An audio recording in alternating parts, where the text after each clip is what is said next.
Welcome to RPG Book Club. On this episode, we travel to our local black box theater for a production of Xenogears, a tale of robots and gender norms.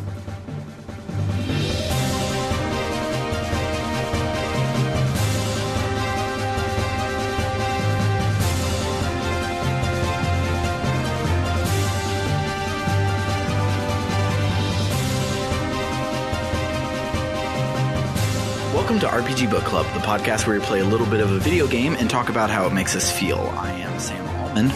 I'm Elias Sailor Eli Warren. And I'm Michael Spiffle-Webbin. And today we'll be playing chapters 51 through 56 of Xenogears from Shot Down through Paradise. Stopping after Elly is captured by Krelian. And Spoilers. And Elly gets captured. The main reason I picked this to be the place where we stopped is A, it was at the end of my video called the Anima Relics Part 1 and 2. So I figured that would be a good place to start. Also because the last line is Fei is like, I don't know what Krelian was up to, but I intend to find out, which is my favorite stupid-ass cliche. Yeah, it's like the best to be continued possible. Yeah. One thing led to another. Yeah, so before we get started, how is everyone's week? Mine was okay. Not much different from usual. I have a 4-day weekend after the next week, and I'm really excited. I'm gonna go see VNV Nation in concert, and Nice. I'm super fucking stoked because they are my favorite. Nice. So, I am excited for you. Yeah, I don't go to concerts very often. So, Yeah. Want to know what I'm doing week after next? what? What's up? I'm playing Legend of Dragoon with you guys, and I'm so freaking excited. Sam, was this entire podcast just a way to get me to fucking play Legend of Dragoon? I mean, it was a way to get me. The main reason I was doing it was for me to play all of these games that have been on my backlog. So I was resistant to putting Legend of Dragoon up as one of my games because I'm like, no, it's too popular, blah, blah, blah, blah, blah. But then, like, everyone that I said that sentence to, they're like, oh, I've always wanted to play it, but I never have. I'm like, I guess it's not that popular. It's just super cult classic. Everyone who knows it loves it. It's popular to you, Sam. Yeah, and it's that's popular what to me. matters. So I'm Your super mom thinks it's excited. popular. It was super duper close for like all the way until like last Wednesday, and then last Wednesday our last two holdouts voted for Legend of Dragoon, and then we got a new patron for Legend of Dragoon. Our good friend Griffin from JRPG.mo. He became a patron this week and dropped us some money for it. Moe? I don't know. It's MOE. Yeah, He lives in Japan, so it's probably Moe. Is it Moe or is it like Mo from The Simpsons? You know? Hey, this is JRPG.mo.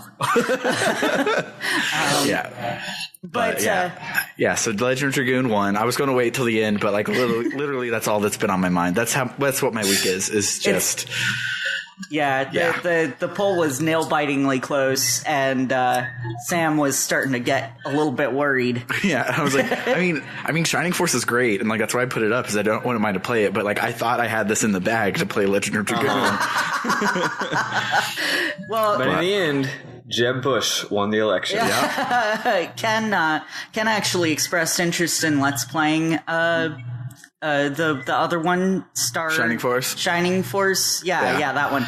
I should know that because there's a priest ability in World of Warcraft now called Shining Force. Oh wow. Yeah, and it knocks everyone back. Nice. Yeah, it's great. Oh, it knocks him back. Yes. But anyway. I love Spiffle's his decision to pretend like he knows what we're talking about when we talk about WoW. But anyway, yeah. So go on, Spiffle. How was your week? Pretty. Oh boy, what even happened? I don't know. Whole lot of bullshit, but like good. Okay, I know what happened starting on Wednesday, like on Saturday. So Saturday through Tuesday, all I've been doing is electoral work out here in the East Bay. Oh, I'm sorry. Canvassing and organizing and phone banking and posting and talking and doing all sorts and going to events. That's all I've been doing because there were a few ballot initiatives and candidates that we were really excited for. So I literally have no memory of my life before Saturday. And I was doing shit before that too, but I lucked out actually. I was off work on Saturday, which is unusual, and I was off work on Monday, which was unusual. Nice. So it was really nice. Yeah, I got to do stuff like all day Monday, which was really cool. Anyway, then, Tuesday night was the election, and there were like election parties and stuff, and woof, quite the election. Some good things, some bad things. In the end, I feel happy about it because there was like a whole lot of blue shifting going on, although none of it was here in the big stuff in Texas. I mean, in Harris County, there were 19 female black judges elected, which is really big. But that's awesome. Yeah, and the composer of the Funimation score of Dragon Ball Z got elected. He's a state senator now in Dallas, which is amazing. That's so awesome. Yeah, he beat out like a super duper libertarian. But up here in California, the two things I was mostly campaigning on were Proposition 10, which got annihilated, which I expected that, honestly. Yeah. And then this councilwoman, not councilwoman, sorry, assemblywoman candidate named Javanka Beckles, and annoyingly, so she's like the big fish. Like, we were campaigning for a bunch of stuff, and actually, most of our little stuff won. Yeah. Proposition O and P and Y, which are all just good shit for local governments. Those all passed. The rent board won. All 5 of the rent board won. A lot of our smaller candidates won, but the two big fish, one of them went down in flames, and one of them, annoyingly, we don't know yet because it takes a long time to count all the votes in an election. Yeah. And in a close election, all the votes matter. Yeah. So she's losing currently, but we're like, no, we're going to wait until every single one of these fucking votes is counted to see what happens. That's all that's been going on. My favorite thing that happened in the election doesn't involve me whatsoever, but it involves our son Matt, and it was such a exhilarating thing to watch. So much like Beto versus Cruz, that was going back and forth all day, like up 500 points, down 500 points, back and forth for the governor race in Wisconsin. And so then right at the very end, Milwaukee, aka the only city in Wisconsin, they hadn't turned in their votes yet. So the whole day it was neck and neck, like only winning by 500 at sometimes, like super duper close. And so then there towards the end, Evers, the guy we were rooting for, he was like ahead by like 1,000, which is a big deal in Wisconsin where there are 500 people. And so he was like ahead by a little bit, and then Milwaukee turned in their votes and added 37,000 votes for Evers, which then amazingly put him at winning by 1.2%. And about 6 months ago, because Jill Stein in Wisconsin was where she tried to get the recount for Hillary back in the day, Walker was mad, so he passed a rule that said you only can ask for a recount if your votes are within 1% of vote of the other people. And at 1.2%, he now can't ask for a recount because of his own stupid rule, and that just makes me super happy. Yes, karma. Yeah, so it's good overall. It's fucking great. Like, I don't feel we won anything big, and I don't think this was the take our country back moment, but this was definitely we have the house now, so that's helpful. Yeah, which is nice. It's not a huge it's a big deal, but it's not like massive. And I mean, I knew we weren't going to get the Senate back, and as much as I wanted Beto to win, it was going to be one of those Christmas miracle things in my mind. Yeah. Where it's Santa Claus is real and Beto has won the Senate. It ended up being goddamn 200,000 votes, which I know I just said 1,000 votes in Wisconsin was big. 200,000 votes in Texas is not big. In Texas, that is not big. That's like one suburb of Houston. Convincing them to vote differently would have changed the election. Yeah, it's nuts. And overall, it's I never put any stock in the whole liberal Democrat. There's going to be a blue wave. I'm like, fuck off. No, there's not. You are way too pompous. These people believe way too much in their own smug sense of morality, right? I'm like, no, like, you're going to be disappointed. I figured it was going to be a mixed bag, and it was. The real news, I think, though, is that aside from actual people being elected, a lot of really progressive ballot measures and initiatives got passed, which is really cool, especially, and this is very important, especially in red states. Like, that's the thing. Like, Democrats need to fucking look and be like, oh, we can't win our shitty milquetoast candidates, but they pass bills to raise the minimum wage and increase labor rights. Oh, it's almost like a farther left platform or an actual platform at all, and a vision for the future would have been good.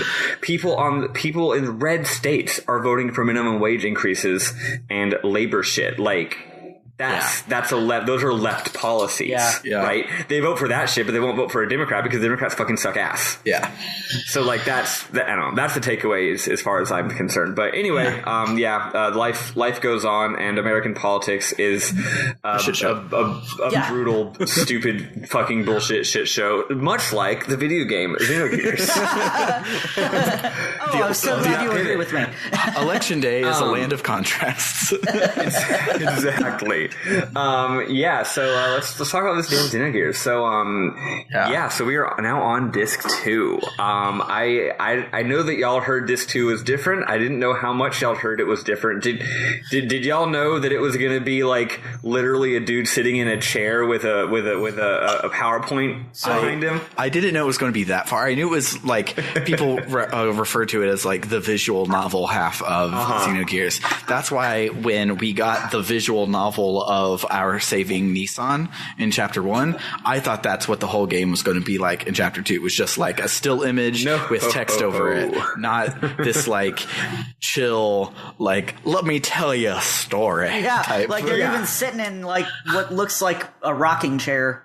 Or could be a rocking chair. My friend sent me shout out to my friend Ruth, who is apparently was into Xenogears as a kid. So she sent me this article on Kotaku, and I vaguely recall having read it before, but it didn't really like register when I read it the first time because I'd never played Xenogears, and I was just like, right, so you had no reference. This is an interesting video game history tidbit.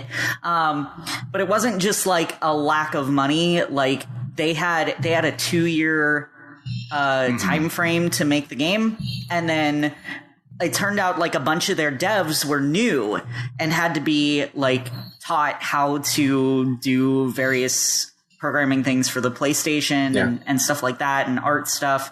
And then they started coming up on their deadline and were told, hey, why don't you just end at disc 1? And they were like, Takahashi was like, no, the story has to continue for at least a little bit. Like, it would suck if it ended at disc 1. But we can do it this way, and that'll make it so that we meet the deadline. Which is bizarre, but so here in a little bit, we do some sciencey bullshit and we save the day, but then don't. He could have, instead of like, let's do the whole disc 2 as a visual novel, he could have given us the regular game up to that point. I think that would have been an okay Xenogears Part 1 to then, as long as they promised him a sequel or something, but who knows? Overall, I think, I don't know, have either of y'all seen the musical Into the Woods? No. I have not. I've wanted to, but I have not. First of all, it's the only good musical. Second of all, it's just playing. Second of all, it's a 2-act musical, and the acts are extremely different. And I remember when I was a kid, my high school put on the musical, and I was not in high school yet, so I wasn't involved in it. We went to see it and totally blew my mind. Very big inspiration on me as a child artistically. Even though I was already a decent fan of musicals, I was like, holy shit. And the thing is, it's long as hell. So I saw it like twice. And then I saw it a third time on like a Monday or Tuesday night with my dad. And after the first act, so the thing is, the first act is a complete story. 100%. And it ends with literally a song about how everyone lives happily ever after. And act 2 is about how they didn't actually. And it gets fucked up. And so after act 1, my dad's like, Michael, it's really late. It's a weeknight. It's a school night. Also, I hate Act 2. It's depressing. Let's just leave now at the end of Act 1 because it's happy, and let's just go home. And I was like, but Dad, you're missing the entire point. Anyway, I feel like the difference, of course, is that Act 1 would still be a good musical, whereas Disc 1 of this game is not even, I don't think, would pass the bar to be a particularly good game.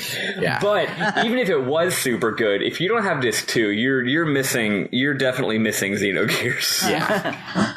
Yeah, that's why, like, I think, like, it would take, like, some tweaking to make... assuming Disc 1 would have ended at the climax, which we're going to get to. I promise we'll start talking about the plot soon. But if it would have ended at that climax, would have taken some cleaning up of the foreshadowing of the brain ball and stuff like that to like hint towards the meat of Disc 2 that's coming. I think that could have been a decent, especially if they marketed it as Xenogears Part 1, Part 2 coming to in the year 2000 or whatever. Like, could have been good, but I'm not mad with what we got because it's not just visual novel out of nowhere. It's like poetry. There's parts of it where they just are like, there's no way to make this sound good. Here's an exposition dump. But most of it is like cerebral, which is not what I was expecting, but was actually pretty great. See, that's the thing. They must have found out that they were going to have to make this artistic. They must have found out that they were going to have to make this decision relatively early on because it seems very intentional, you know? Yeah. Like, I know low-key it wasn't, but it's like they figured it out early enough that they're like, okay, if we're going to have to do this, we're going to fucking do art with it. Yeah. Right? So anyway, here's how this fucking game works. All right. So, after you get the save, you get a blank screen and you see some text appear on the screen and it's like, dreaming, I was dreaming, ... something like that. I actually took a picture. I don't feel like looking at it. So he's like, ... a dream, a long dream, a dream of 1,000 years or something. And then the screen fades in and it's Fei, and he's sitting in a chair, sort of a little bit to the right. It basically looks like, it's theatrical basically. It looks like a stage basically. And like, imagine you're looking at a stage. They do like cutscenes on it as if it were a stage. It like becomes a stage play at this point, which is pretty cool. It's really cool. So imagine basically you could make a school production of Xenogears where the actors are acting in the foreground at each other, and then in the background on a screen is projected CG robot fights. I almost want to do that now and like remake. It would be great. It'd be like the weirdest, most stupid avant-garde bullshit play ever. Remake Disc 1 in this style and like just have a projector to throw up key moments from Disc 1 and have just like a 5-person version of Xenogears. Yeah.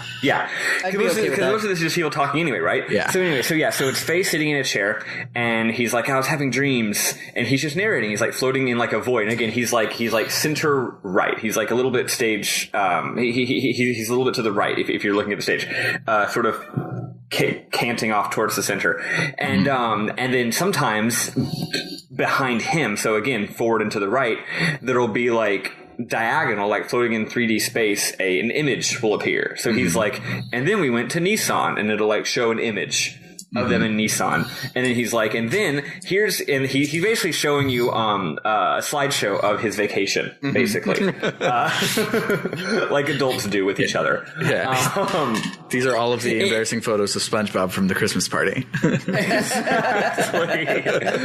So anyway, what does he actually talk about? So Faye's dreaming, and he dreams that he used to be a painter, Lacan, which we knew, but now we know it for sure, and he knows it for sure, and he's painting the Nissan mother Sophia, who's actually named Elly, is interesting.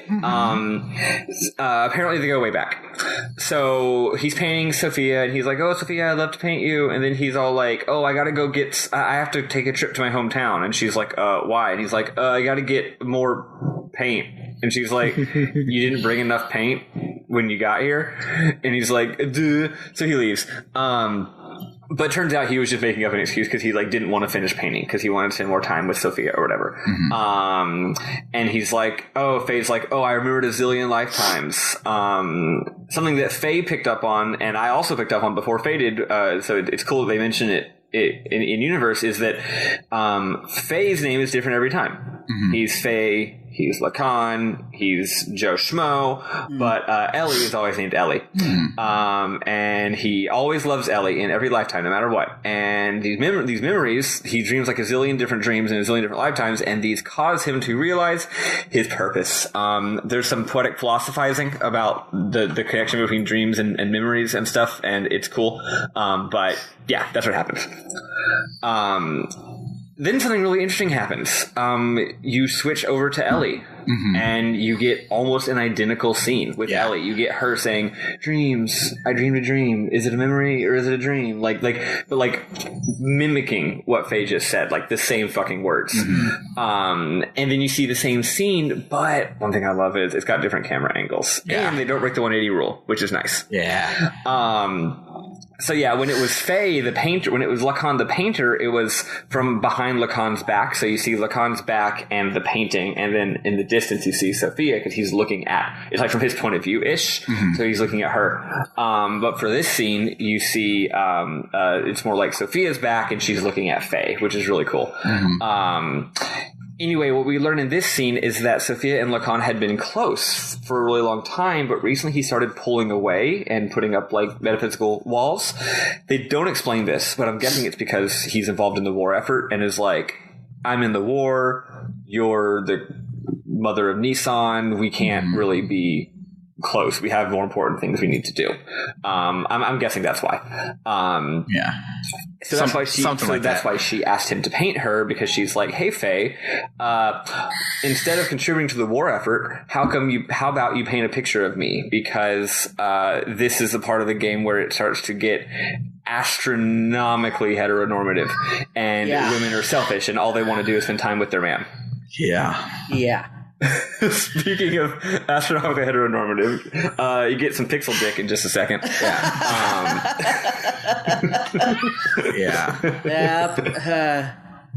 Yes. So this game is rated T for teen, but apparently you can have a full frontal pixel nudity of a man, which is cool.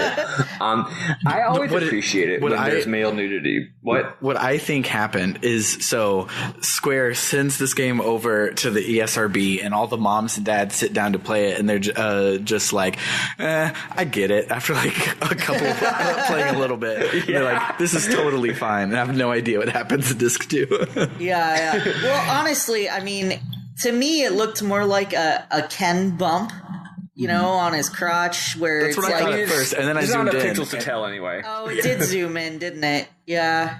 Okay. No, it didn't zoom in. I zoomed.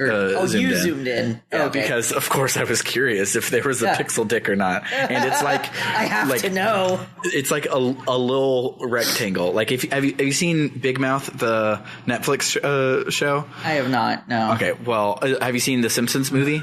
Oh yeah. Okay. So when Bart is on the skateboard and then you see his dick there at the end, it's just a tiny little like rectangle. That's what Fei has going on here. Yeah.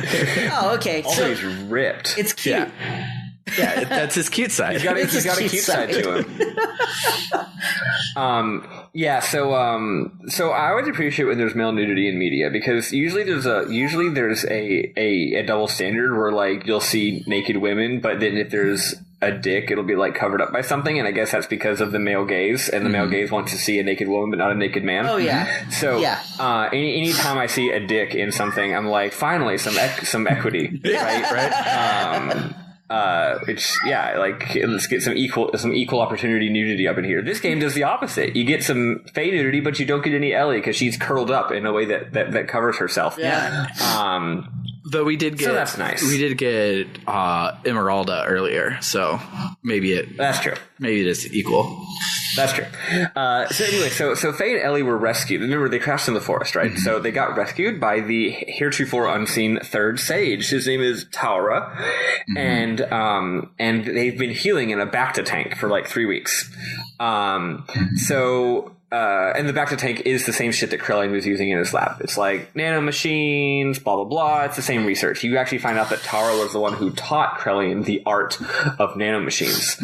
I love how, like, complex scientific practices are like things that can be taught from one person to another master and apprentice, the same way that like karate can in this game. Which I think is pretty cool. Yeah.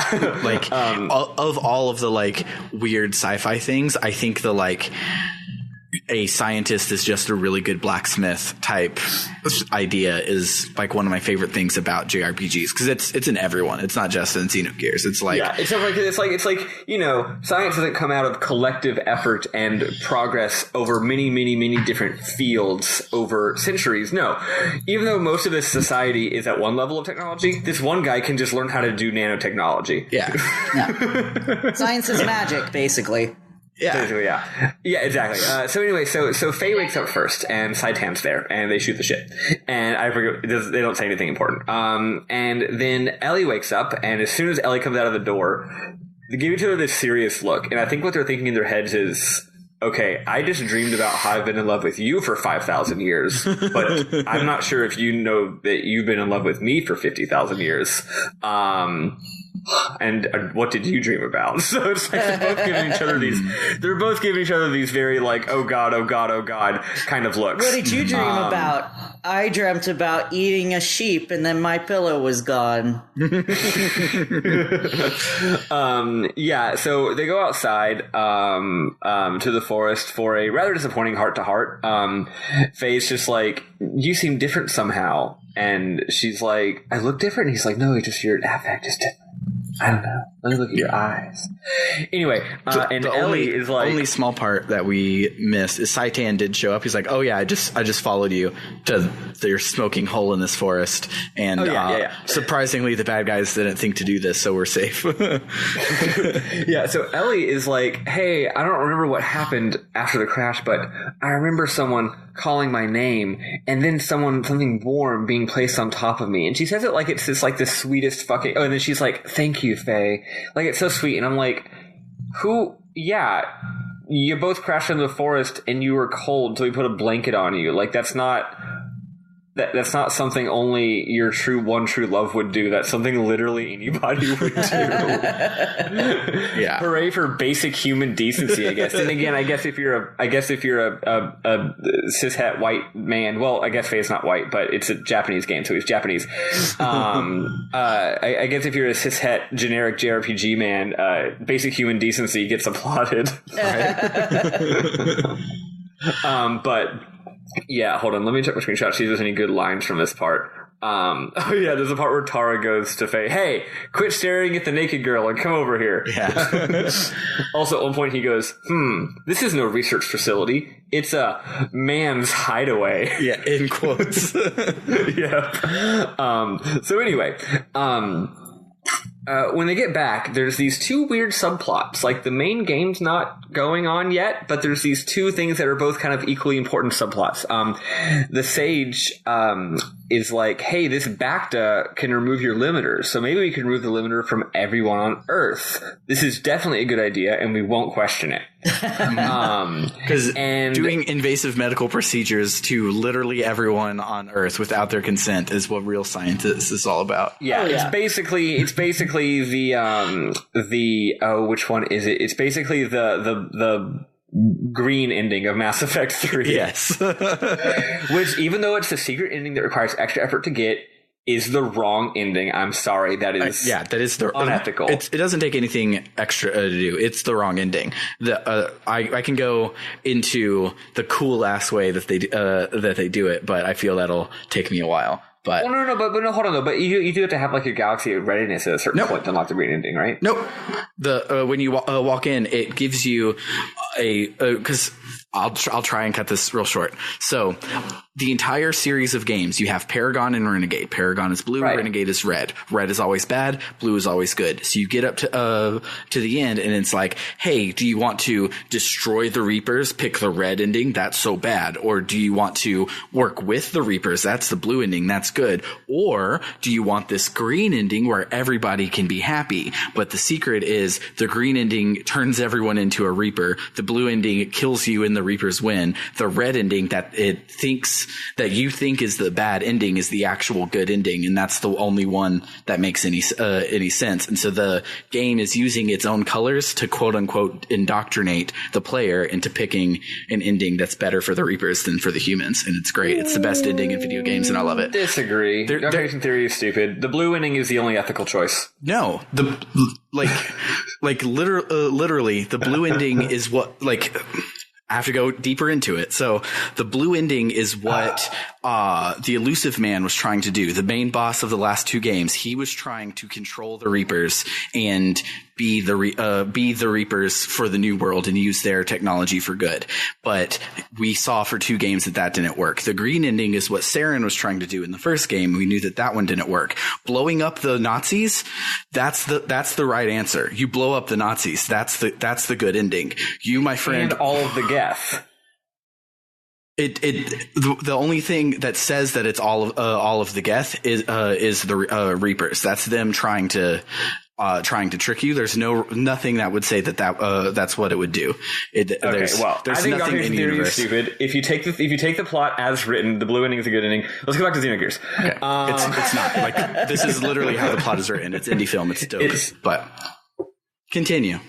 Nah. Anyway, it's like the Squall is dead theory of Final Fantasy VIII. Which literally not, but okay. Also makes the game way better. You guys know I'm not able to follow any of this conversation whatsoever. Yeah, totally. That's why I didn't want to go into it. Now let's talk about Homestuck. So anyway, there's a mass driver nearby, which is basically a big, large hat. It's okay.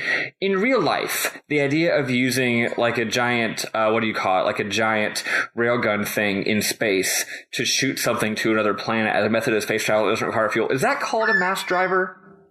I don't know. I have no idea. For some reason, my sci-fi knowledge has escaped me, so I can't remember if it's called a mass driver or if it's a different word. But that's essentially what it is. Yeah, I'm a fantasy boy, not a sci-fi boy, so I can't help you. I can't remember if they used the proper word for this idea here or if they made up their own word for it. But anyway, we're going to use this Large Hadron Collider to shoot a little capsule into the atmosphere and disperse the nanomachines everywhere. Thus, again, turning everyone in, doing a non-consensual medical procedure to everybody. Also, the dude gets Fei a wristband that injects Prozac to help him with his depression. Yeah. And by that I mean it suppresses his id from coming out. Yes. So the other subplot is that Shavat emissaries show up and they're like, Fei, you gotta help us. We're trying to sign a peace treaty between Ave and Kislev, and but Solaris, what's left of them, is attacking. You gotta help us. So Fei goes to do that, and then at this point, Fei just starts doing his normal Fei thing where all he ever does now is be like, but Elly, it's dangerous. But Elly, I care about you. But Elly, be careful. It's dangerous. You can't do it. You're a girl. So Fei goes to do that, and Elly and Saitan go to the mass driver, and then there is Elly and Saitan have a little heart to heart, and Elly just like drops the L bomb out of nowhere. She's like, "I love Fei," and I'm like, "What?" Yeah, that happened off screen. Well, I mean, actually, okay, it actually did. It happened while they were both dreaming, so that actually makes sense. They both had a long dream and woke up, having a lot of feelings. So yeah. I get it. We've all been there.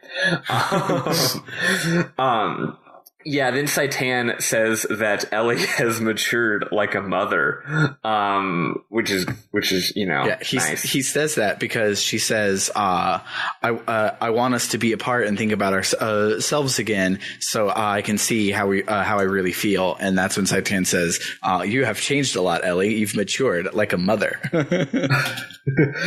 Which, yes, is the theme of Disc 2, is that Elly matures and becomes a mother, because that's what happens when you're a girl and you mature.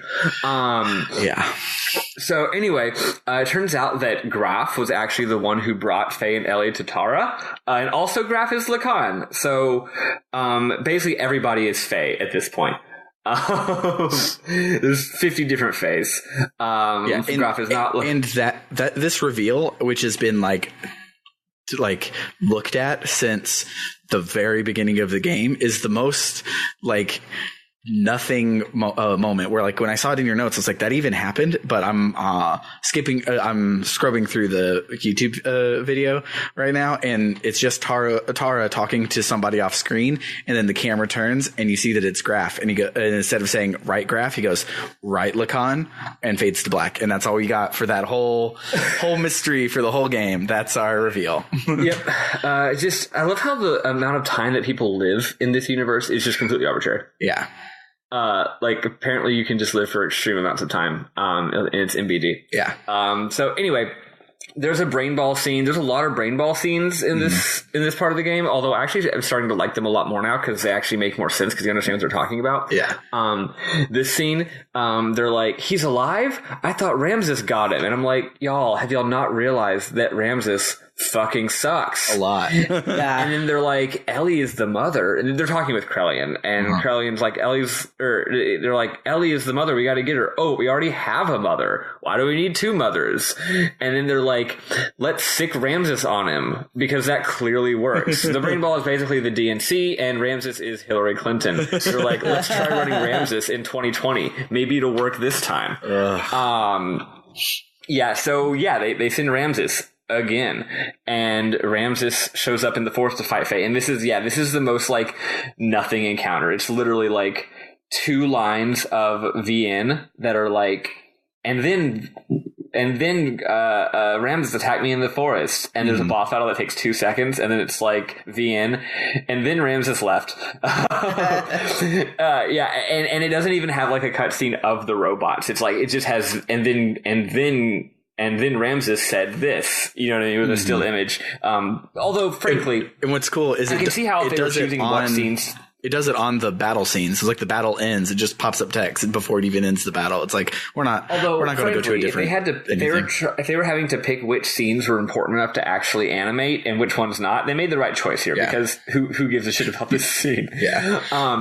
So next, Ellie they accidentally drove home the Ramses is trash subplot too much in disc 1, where as much as I loved him when he showed up and he was a badass and he had a mysterious secretary way back when, I stopped caring about him all through disc 1 to where he just became a laughable buffoon instead of like, because like in his mind, you're arch rivals, and so that could have been the game, but it didn't. And I actually care about him a lot as a character, but not in a threatening villain way. I'm just like, honey, you need to get your shit together, and I feel sorry for you.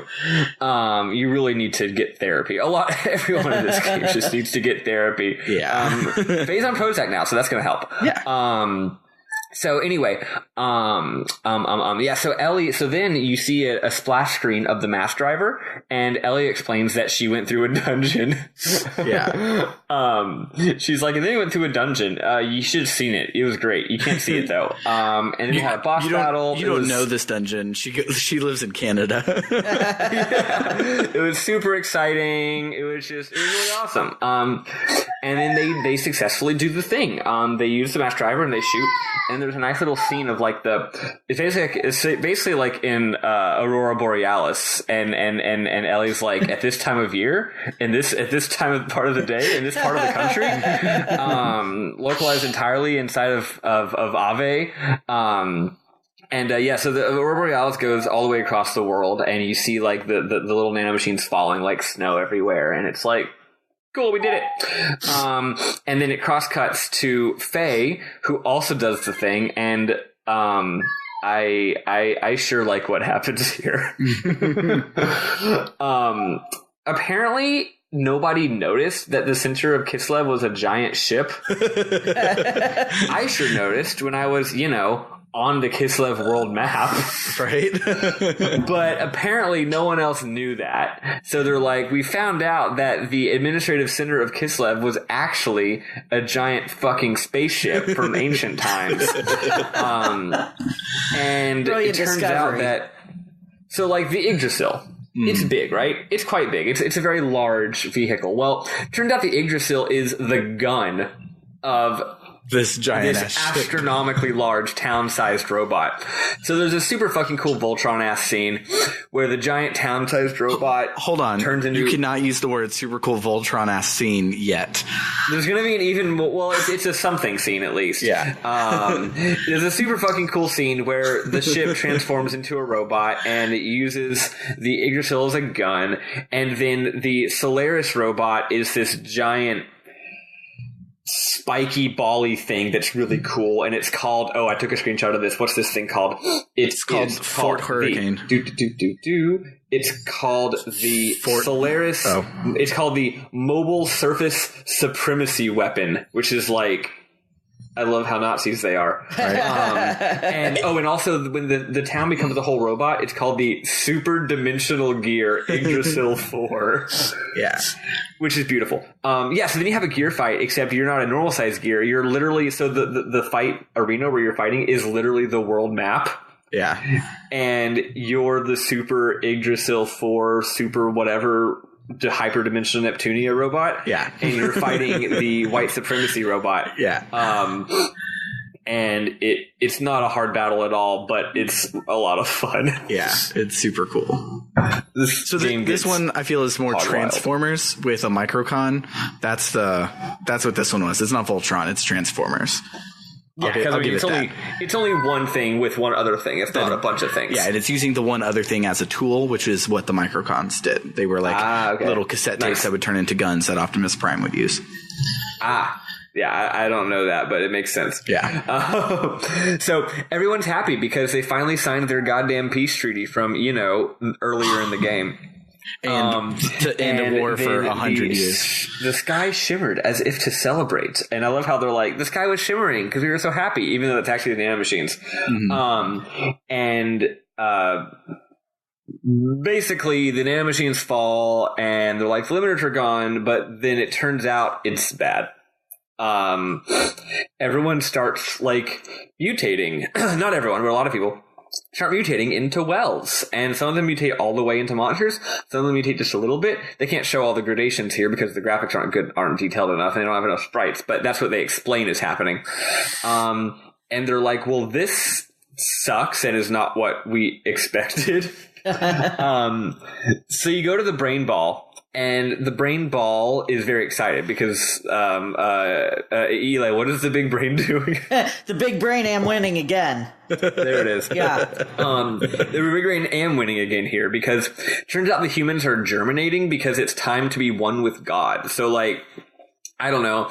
I guess they were like, unlocking the limiter will allow humans to reach their full potential. But it's like, yeah, well, their full potential is to turn into fucked up monsters. Yeah. So, whoops. Let's not do that. I guess the limiter was keeping them regular. So then Miang and Krellian are talking, and so it's a little... y'all are going to have to tell me what y'all think here, because it's a bit of a mixed bag, because it seems to me like at first they're like, oh, removing the limiters had the unintentional side effect of turning people into monsters.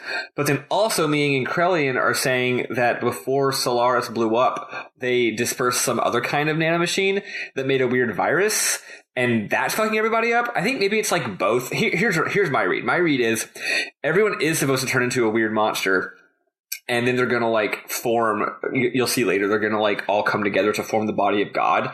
And that's going to happen either way. But what Miang and Krellian did was release a different nanomachine such that whenever they make the body of God, they fuck it up. Like a Trojan horse or something like that. Yeah. That's what I thought happened. So I don't know. It was people turned into zombies and God was happy, basically.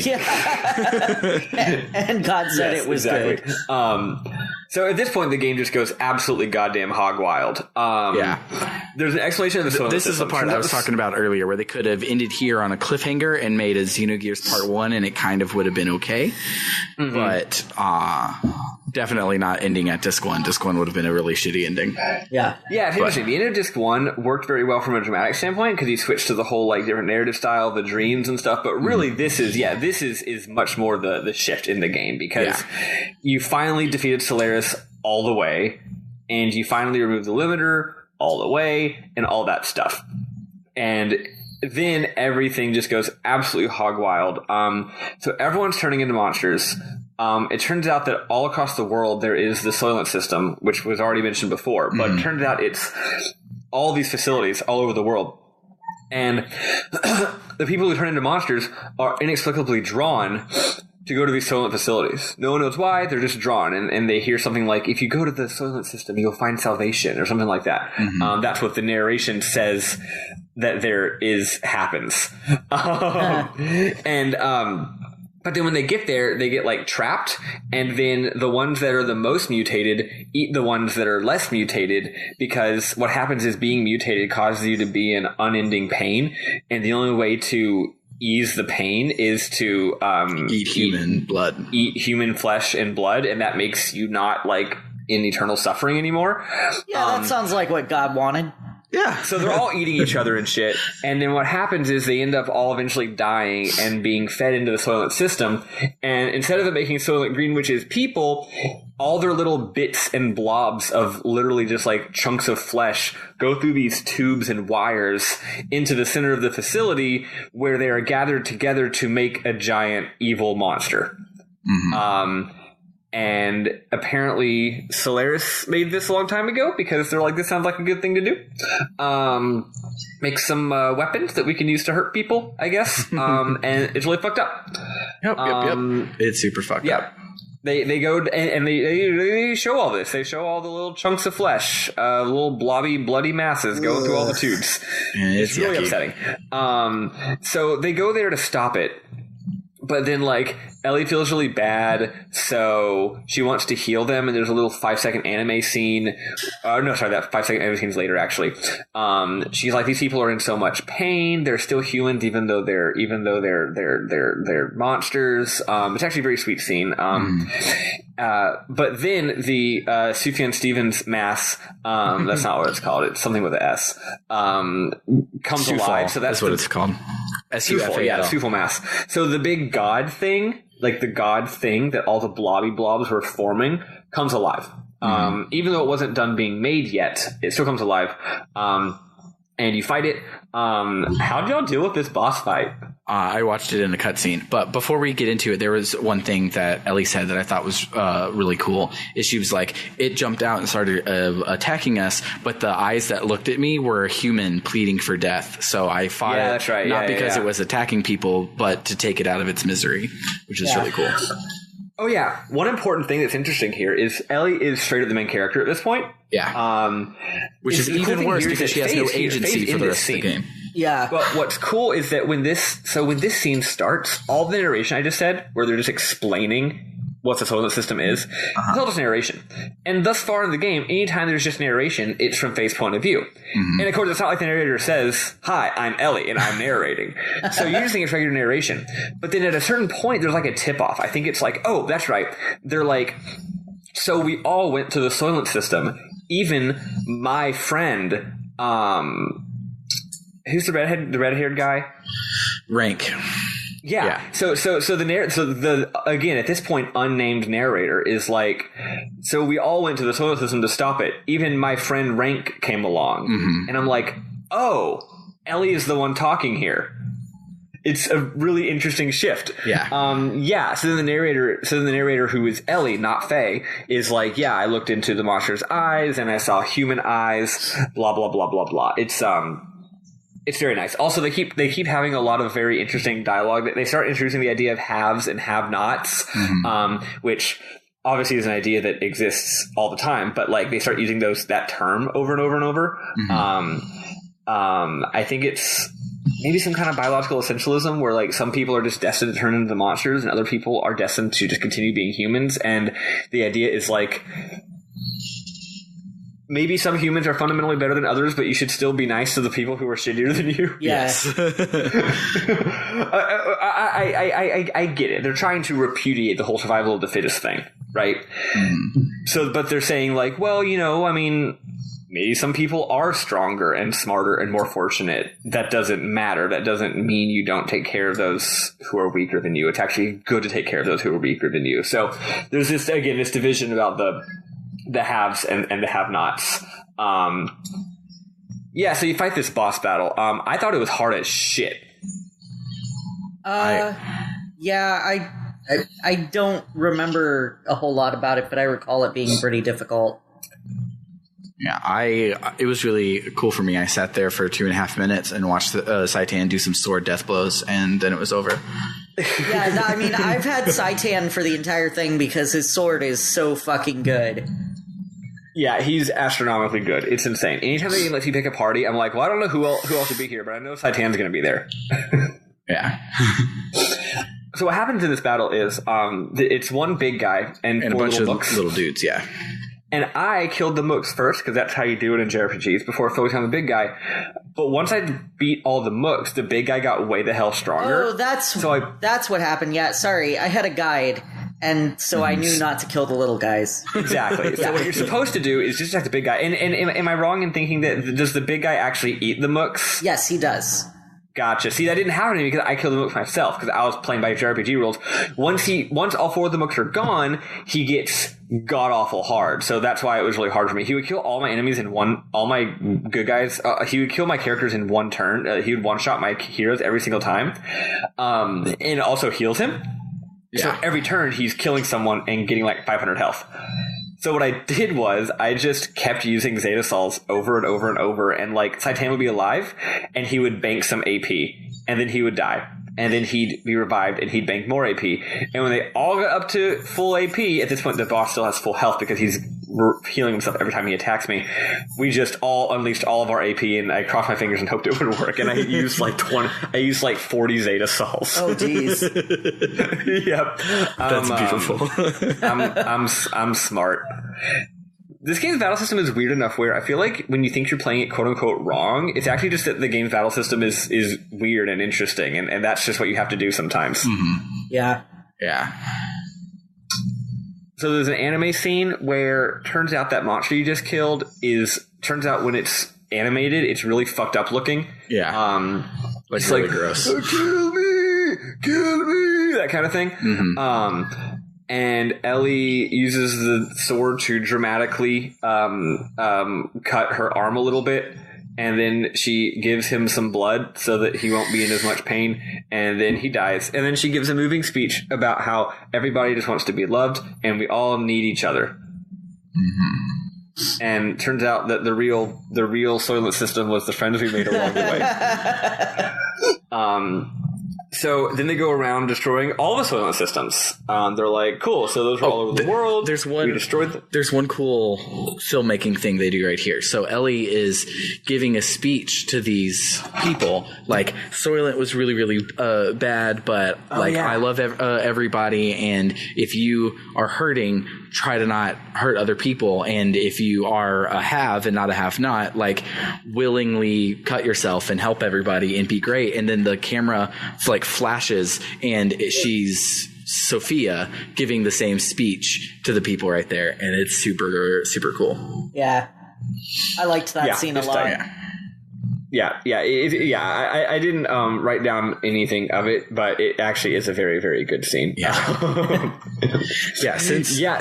Since in this part, none of the environments probably have collision because they just threw up a backdrop. They go crazy with like the camera stuff that I loved in the very beginning of the game, and so it's all these like dramatic close-ups and over the shoulders and stuff like that because that's all they had to go with.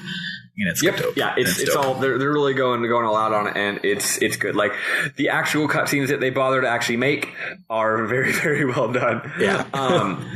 So we get the brain ball again, and the brain ball is so they go and destroy the Soylent systems, and it's interesting because I don't know. I feel like the world just keeps rocketing from catastrophe to catastrophe, but it's like, hey, a huge catastrophe happened, and like the entire fucking world started turning into zombies, and a zillion of them died, and it's really awful. But things are getting better now. Yeah. Because they destroy the Soylent system, and the world starts to settle down a bit. And what happens is now all the monsters, instead of being drawn to the Soylent facilities, they all start going to Nissan because they say if you go to Nissan you'll get salvation. So they go to Nissan, and Elly fades into she grows into her role as the Holy Mother of Nissan reincarnated, and she shows compassion to everybody. And there's also nanotechnology, so they try to heal people, and some of them are able to be healed back to human form, or like maybe they're still mutants and they're still in pain, but they can at least kind of look a little human. So they start to readjust to this new state of the world and deal with the fact that everybody has zombie disease now, and they just have to live with that. And she assuming she's I think it's actually Fei is the narrator at this point, because he talks about probably because he says right here she was the very image of the woman who created Nissan, Mother Sophia. So Elly wouldn't use those pronouns, but I think it's Fei. But of course it's Fei. Fei's the one in the chair, but he says that because Solaris is gone, because we blew it up a couple of days ago, the surface dwellers had instantly became uniting. All of the war was literally just Gebler versus Ethos and all these things that were just Solaris versus Solaris to make people hate each other, and people actually don't hate each other. Surprise, surprise. And so they all were centering in on Nissan to be the foundation of the new world, which is kind of cool. Yep. Yeah. It's almost like social divisions are made to pit the lower classes against each other. Weird. Funny how that works out. Yeah. So the brain ball talks again, and they're like, it's finally time to the awakening of God is at hand. Let's use the plot key. So it turns out underneath the brain ball is a floor, and in the floor the whole time apparently has been a giant keyhole, and out of the brain ball descends the giant keyblade, and the keyblade goes down there, and it's about to go into the keyhole, but then it starts being all electric, and the brain ball starts getting electrocuted, all shocked, and they're like, what's happening? Someone's stopping us from using the plot key. And it turns out Kane stops them, because remember we found out that Kane might be good or something? Oh, yeah. Ish. He's the least enemy of my enemy. Yeah, so because remember he was the one who was actually making Saitan follow Faye around, but for good reasons instead of bad. So Kane's just stop it! I'm not letting you use the plot key. I've got my own ideas about what should happen with humanity, and the brain ball's fuck. So yeah, the world starts to settle down a little bit, so they decide to go on a fetch quest. There's a couple more anime relics that no one's gotten, so they decide to go get all the anime relics. You get some actual dungeons here. Yeah. First you get Billy's. What's the dungeon for Billy's? Oh, it's the technology dungeon where you have to solve some puzzles and do doors and stuff. Yeah, there's a super, super simple little math puzzle here that I thought was cute. Yeah, so this one being Billy's, I saw that Billy gets the anime at the end of it. How did it in game say that Billy needed to come on this one, or was it just pick a party and you can't take Billy out of it? No. We didn't have to have Billy. You can pick anybody. Okay. What happens is once it gets to the relevant cutscene, Billy becomes there. Okay, so it was clumsily handled. That's how it was. Got it. Yeah, exactly. I don't know. I actually like that the most. It's we're just not going to fucking worry about it. Don't worry. Just Billy will be there when he bees there. You know. Yeah, I just thought it's fine this way.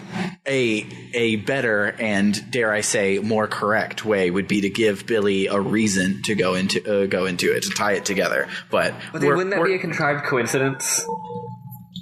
I mean, yes, but that's almost the point.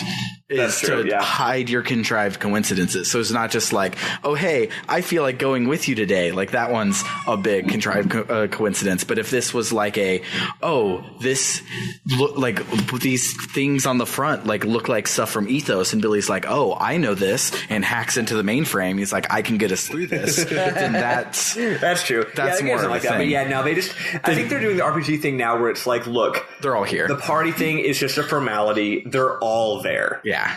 Right? It's not actually 3 people. There's no fucking reason only 3 of them would go. They're all fucking there. Yeah. Right? So there's another brain ball scene. No, they don't say anything important. And then we go to the next one. On the way out of Billy's, we fight the elements. They show up again. They're hey, we're dumb. And you're hey.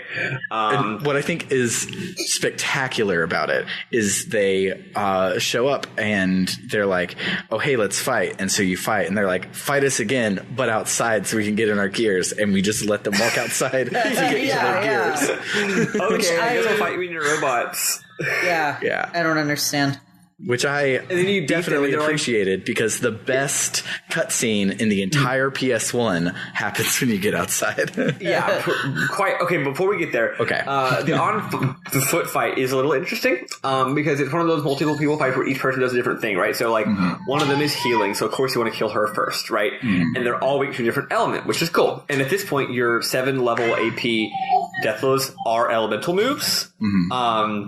So that's cool. So what I did is I would use Elly to cast elemental spells on everyone to figure out who's weak to what because I could never remember. And then once I figured that out, then I would have Saitan, of course, death blow the ever-loving shit out of them. Because he had all 4 of them, and Fei only had 2, so I would use Fei when it was relevant. But the cool thing is that Dominia, who of course is the leader, they don't give any plot explanation for this, but if the other 3 aren't dead, if you attack Dominia, she just instantly regains like 5,000 health. Yeah. There's no explanation at all, but the game's just subtly being like, you gotta get her last, fam. Yeah. You know? I thought maybe it was because once the other 3 were gone, there'd be some kind of cutscene with her, and that's why she had to be alive, because there had to be that cutscene. That didn't happen. No. The cutscene takes place in the normal engine outside. Yeah, it's weird, but whatever. I still think it's cool. It's like, she's the leader. You know, you got to get her last, I guess. So they run outside, and a really good cutscene happens, Sam. What happens here? So, like, shot for shot, beat by beat, 100%. The transformation sequence from the OG Power Rangers Super Sentai whatever season that would be happens, complete with, it starts with the pterodactyl one like flies up and turns into a jetpack, and then you get like anime lines coming from the side, and the tiger one runs across the screen. Like, it's exactly bit by bit what happens. The anime lines are the best touch. It's like, where's he running from? You don't need to know. That's the point of anime lines. You don't have to have a background. Yeah.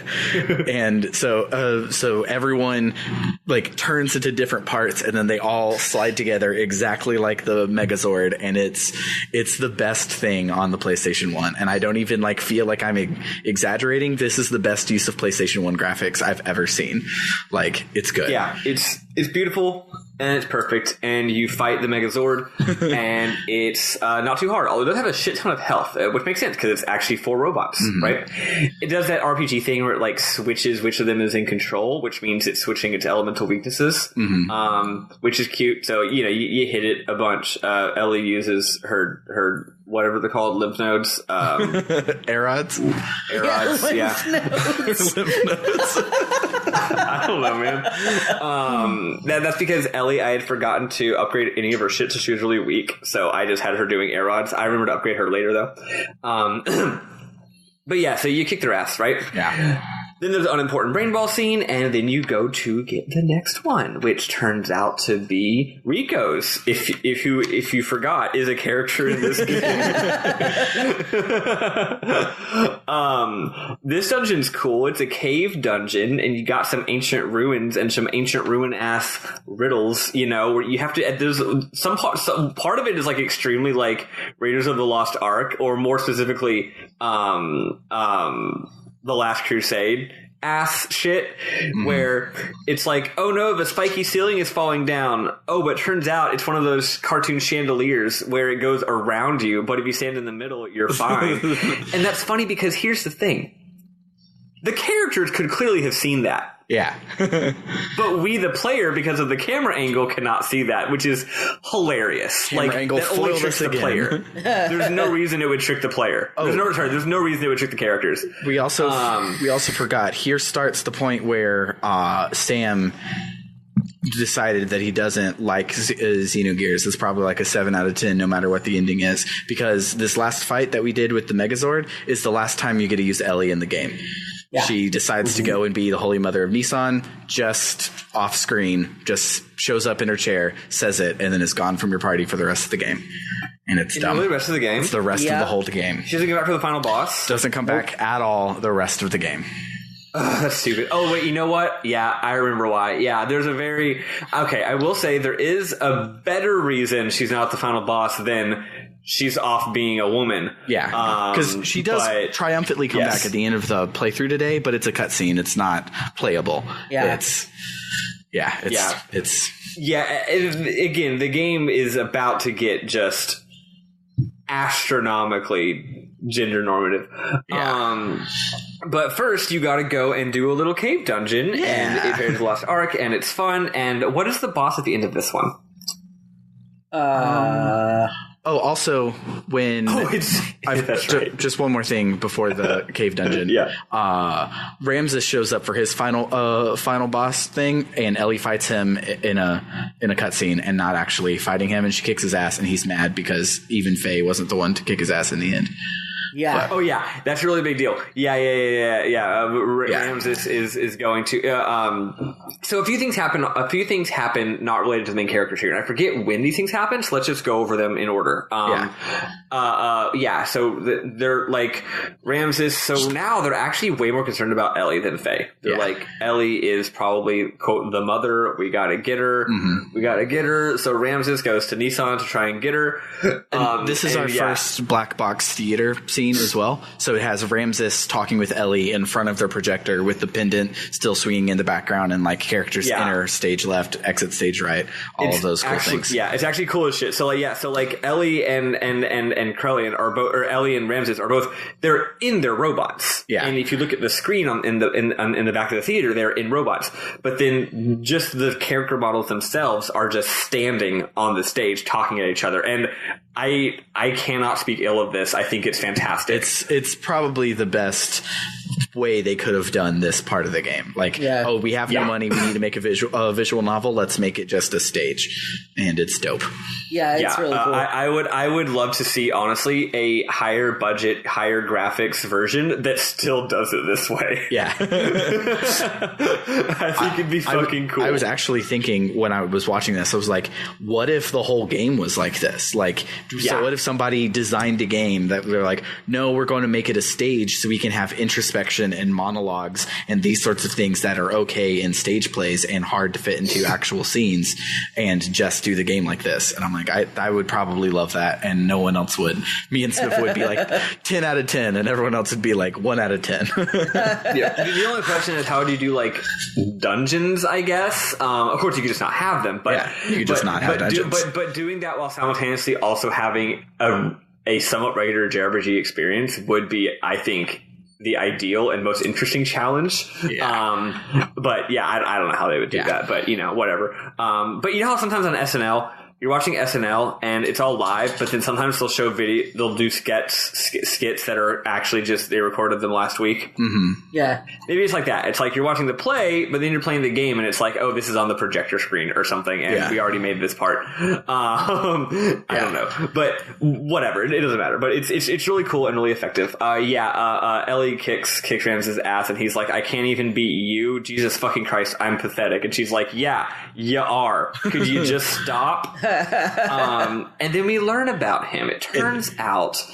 Ramses, so Cain, the emperor, he was like, the reason why he looks all stupid is because he was like biologically engineered to be like he was eugenics to be the ultimate human being, like the ideal, the Ubermensch, as it were. Yeah, Ubermensch, basically. Which I guess is why he has a weird face that looks like it's a Halloween mask. I don't know.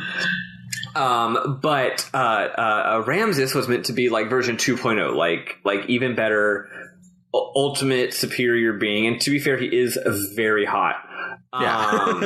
So like, they realized that the problem with Cain is that he wasn't hot, right? Anyway, the other thing with Ramses is that because he's the ultimate human being, he can sync with all of the anime relics instead of just one of them, like the rest of your party. All of them. So again, that's his destiny. He's engineered to be the best. But just as he was being made in some kind of Bacta tank or something, Fei shows up on the scene. And I guess Fei's already the ultimate human being because he's destined by God, by plot reasons that you'll find out in a little bit next week. Yeah, Naked Face Lady, you'll find out next week.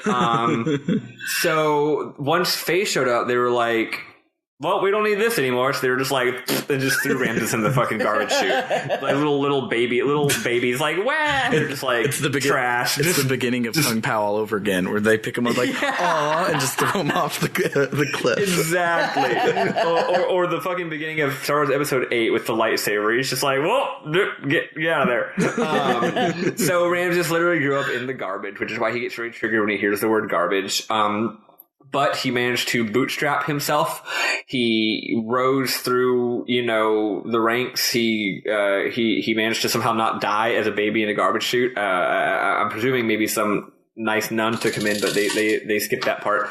Or maybe he was just such an amazing baby that he killed rats or something as a baby. So point is, he's got an enormous chip on his shoulder because he is the stereotypical self-made, 100% self-made man. Never mind that he's gifted with absolutely supernatural natural abilities, but his station in life was the lowest, right? So he's really the ultimate sort of libertarian sort of ideal. So he worked really hard to get where he is, and he thinks that it's Fei. No, they threw him in the trash just because. Actually, they didn't throw him in the trash. Why did they throw him in the trash? It wasn't because of Fei. Let me look. So, son of a gun. Yeah, I'm scrolling through. So, he's like, I was created to be blah, blah, blah. I was created to have powers, blah, blah, blah. You could say I was the ideal form. However, once he was born, I was rejected. I was given life in a pile of trash. Right. So it was because of Fei. Yeah. Yeah. So because of Fei. But then what happened when Fei went AWOL for a while, right? So that's the time when Krelian manages to rise through the ranks, or Ramses, become who he is, become a high-ranking general. And just as his life was starting to get back together, Fei comes back on the scene. And once again, they're like, oh, Fei's so cool. Fei's so cool. We got to capture Fei. Guys, Fei. He's awesome. Ramses, why can't you be more like Fei?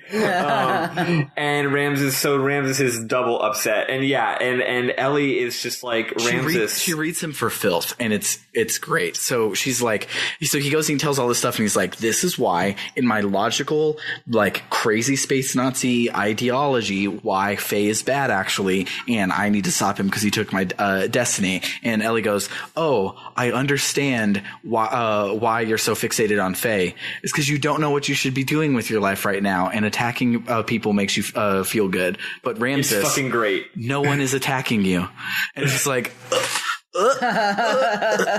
kill him. This is probably the most real thing to happen in the entire fucking video game, which is to say, actually connected with normal human experience. It's like, oh my god, all of your awful abuse and treatment is just you acting out of your own hurt and pain. You need to look around and notice that life is not the way you think it is, and you do not have to be this way. You need to just fucking chill, dude. Everyone loves you. Okay, this isn't true with Ramses, but sometimes with the real world, it's like, dude, you have friends who love you. You don't need to be so filled with hurt and loneliness. This is stupid, and that's essentially what she does to Ramses. She's just like, stop. And it doesn't work, but he kind of just runs away. Yeah. Because when she says that, he goes, stop. Even you're trying to take that warmth away from me. And it's like, killing people shouldn't make you feel warm. That should be be a bad thing, Ramses.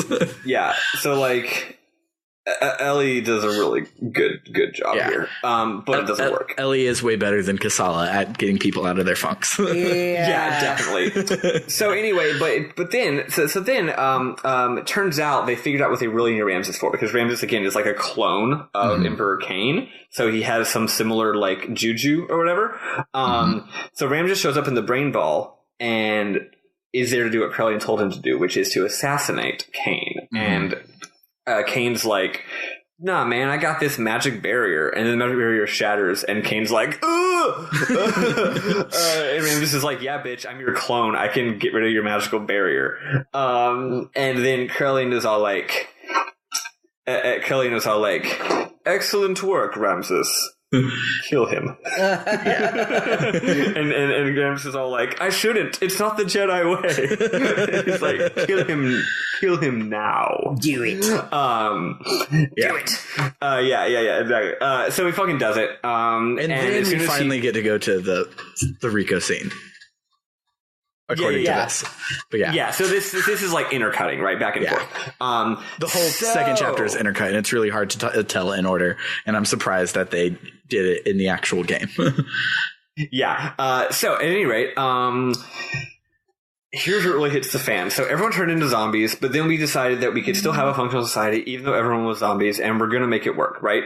But then, now that Cain is dead, they can activate the Gaeta key, aka the plot key, and they put the plot key in the plot key hole, and they turn it, and oh boy, they activate the end game, basically. So they're like, time to wake up God. So the time to wake up God turning thing happens after a very important scene that I don't want us to skip. That happens at the end of Rico's dungeon. So at the end when you fight Hammer. Yeah. So this happens before the plot key, before the shit hits the fan. Okay. Yeah. So yeah, you fight Hammer at the end. End of it. You said important scene. I thought you were being serious. No, I meant it's important because it wraps up a plot thread, and I didn't want that to just dangle. But yeah.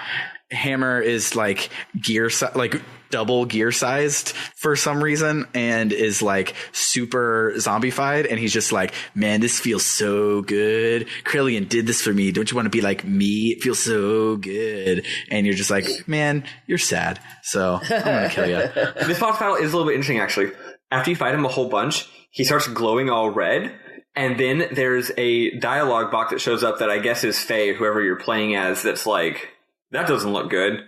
And you hit him a few more times, and he starts glowing red even more, and someone's like, we should get out of here. So what you do is you escape. You have to choose the runaway option. I'm guessing if you don't, he like explodes and kills you or something. But in the battle system, you have to pick run away. That's actually cool. And that Really? ends the boss battle, Because which is cute. I killed him. He didn't explode on me. Oh, okay. And well, I got an item for it that apparently increases drop chance of rare items or something like that. Nice. Well, good thing I don't care about that, because that would make me sad. But that's cool that you can run away from it, at least. Even the fact that you can is still cool, even if Yeah. it doesn't require you to. Yeah, so then you have some dialogue, and then he like falls into a big hole, and he blows up or whatever. Yeah, it's sad. I wish that that Hammer could have gotten some redemption. He's red and he's dead, but he didn't get any redemption. I stole that joke from Tim Rogers. I'm sorry, Tim Rogers. Referring to actual character as those three things. Anyway, yeah. So then they pull the plot key, and now everyone is for real this time, turning into zombies. Not because of nanomachines, not because of the limiter, but because that's like the thing foredestined by God or whatever. Is that the ultimate destiny of humanity is to become these fucked up monsters.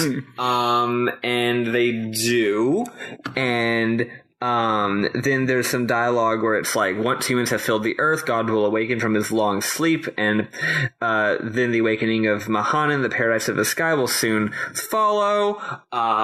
So yeah, it's not good, fam. Yeah, but I just want you to know, when we made the joke 4 episodes ago that we were leaving one Sky City to go into another, and Eli was like, because you need 2, and I was like, hold on, we're not halfway done with the game yet. There could be another paradise in the sky, and here we go, got another one.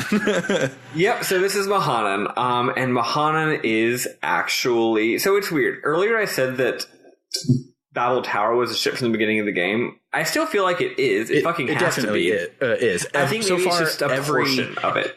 Every ancient civilization part every ruin of an ancient civilization we've seen so far is a different part of a ship. So the fuselage is Babel Tower, shoved it in there. Shavat is the big like spinny circle thing to like hyperdrive or some shit. It's on the ship in the thing. It's so that. Now we're at a much bigger than Babel Tower, much presumably more important section of it. The central section of it, and you actually get a shot of the exterior, and the ship is called the Eldridge, which I think is the final like hint that this is the ship from the beginning of the game. Before it'll probably be Saitan will be like, "Oh, didn't you watch this cutscene earlier?" But he just explains it overtly.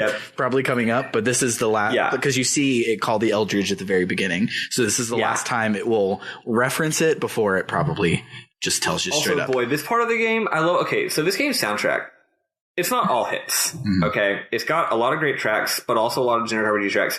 Once you get to disc 2, though, man, it's just like it's all hits. Because it's only like 5 tracks over and over. Yeah. But they get so much mileage out of the bum bum bum bum bum bum bum, but like the opening theme. Mm-hmm. They get so much fucking mileage out of that shit, and they get a lot of mileage out of the music box song, and they get a lot of mileage out of the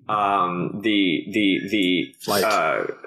The flight, and they get a lot of mileage out of the churchy song played on the harpsichord, and also the other, like the schmaltzy emotions are happening song. It's just like those 5 songs played in rotation, and it owns. So one thing about the schmaltzy romance song, which if I haven't put it in yet already, I'll put it in right here.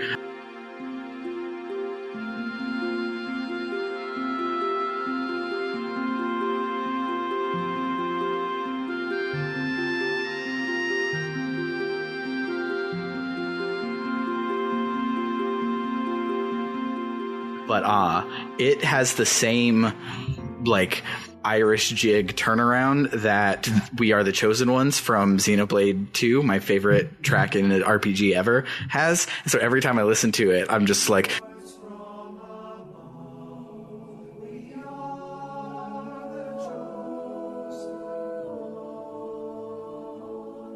to then continue singing that song, and then that gets stuck in my head for like 6 hours just because of this little turnaround on Elly and Fei's little love theme or whatever. But it's great. It's good. The music's good. Yeah. So now everything's going terrible again, and they're like, well, shit, what do we do? I guess we should go to Mahanan, because the Sky City of Mahanan has appeared, and that's where God is, and I guess we'll go fight the final boss now. Yeah, and because Fei says there's no way we could allow God or God's wisdom to fall into the hands of the ministry, so we decided to assemble all the forces we could to head towards Mahanan. So yep, and Ellie's like, cool, let's go, and Fei's like, whoa, hold up there, laddie. Haven't you noticed your chromosomes? Or, well, I was going to say or gender expression, but no, they don't know about that kind of stuff. These are very conservative RPG people, so it's just chromosomes. And he basically is like, you got to stay back. And then there's this scene. I actually like this scene, even though at first I was angry about it. He goes on and on about how it's going to be super dangerous, and does he say anything more than just like it's going to be dangerous, and if you die, that would suck? He says you'd get in my way.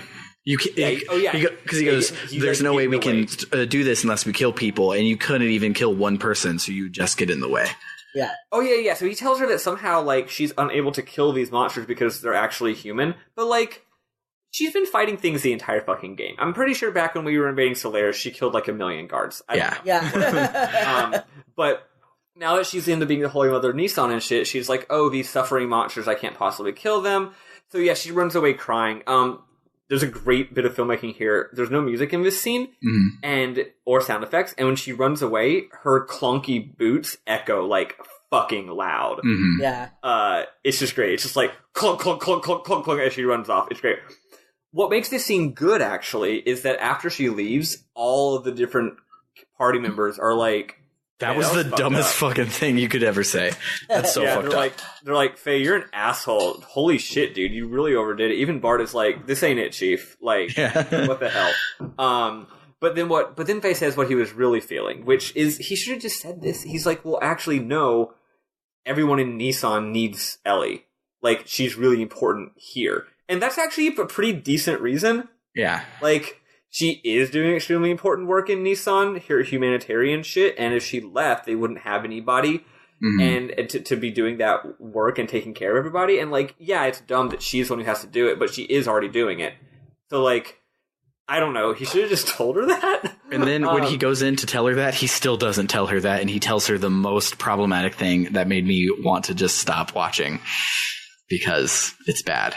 But I'm waiting to go off until we get to all the pieces. To the room, and he says a bunch of things. Where is it? Oh, actually, I don't have a screenshot of that. What does he say when he goes in there? So he goes. I'm just trying to skim. So he goes. He basically says. He goes, not everybody on my crew is very strong. We almost lose sight of our future at times, but we need someone like you to depend on as a light to guide us. You free the hearts of the people who've been used as tools by the ministry for hundreds of years. It goes, now your body doesn't belong to you alone anymore, problematic. Yep. And that's why I can't let you be in any danger. That's why I don't want you to fight anymore. And then she's like, we used to be enemies, but now we're together like this. In the beginning, I think I saw myself in you. I didn't feel alone or apprehensive, so that's why I thought I liked you, but it wasn't like that. I didn't have courage to look at my true self, but now that I have, I realize that I do actually love you. So I thought I was pretending to be in love with you, but now I think I actually am. And she learned that she really does need him, and he asks her to be his home to come home to, and it's bad. But then they have sex, so it's all good, I guess. It's bad, but it's not as bad as what happens in just a second, actually. Yeah. Although, the whole, like, your body doesn't belong to you. Yeah. I'm like, okay, Faye. That's cool. Yeah. So that happens. And then they fuck. Yeah. And then there's another scene later where Elly is chatting with our girl Margie. And she's talking about how... Oh, no, sorry, this is a bit later, sorry. So, anyway, they go to Mahanan, and it's a dungeon, and... Oh, I forgot, when they fuck, it's an anime scene of them sharing their first kiss, and it's kind of sweet, but... Yeah. It's surrounded by heteronormative bullshit that I hate. Yeah. Yep. The one thing filmmaking I think is cool. So they use the anime scene to show like the twinkles in their eyes and looking at each other, and they lean in, but the kiss is actually sprites, and I thought that was and they're really cool. good sprites. Yeah. Good smooching sprites. I don't know. I like it when sprites... Here's why I like it when sprites smooch, okay? It's because it's two separate sprites.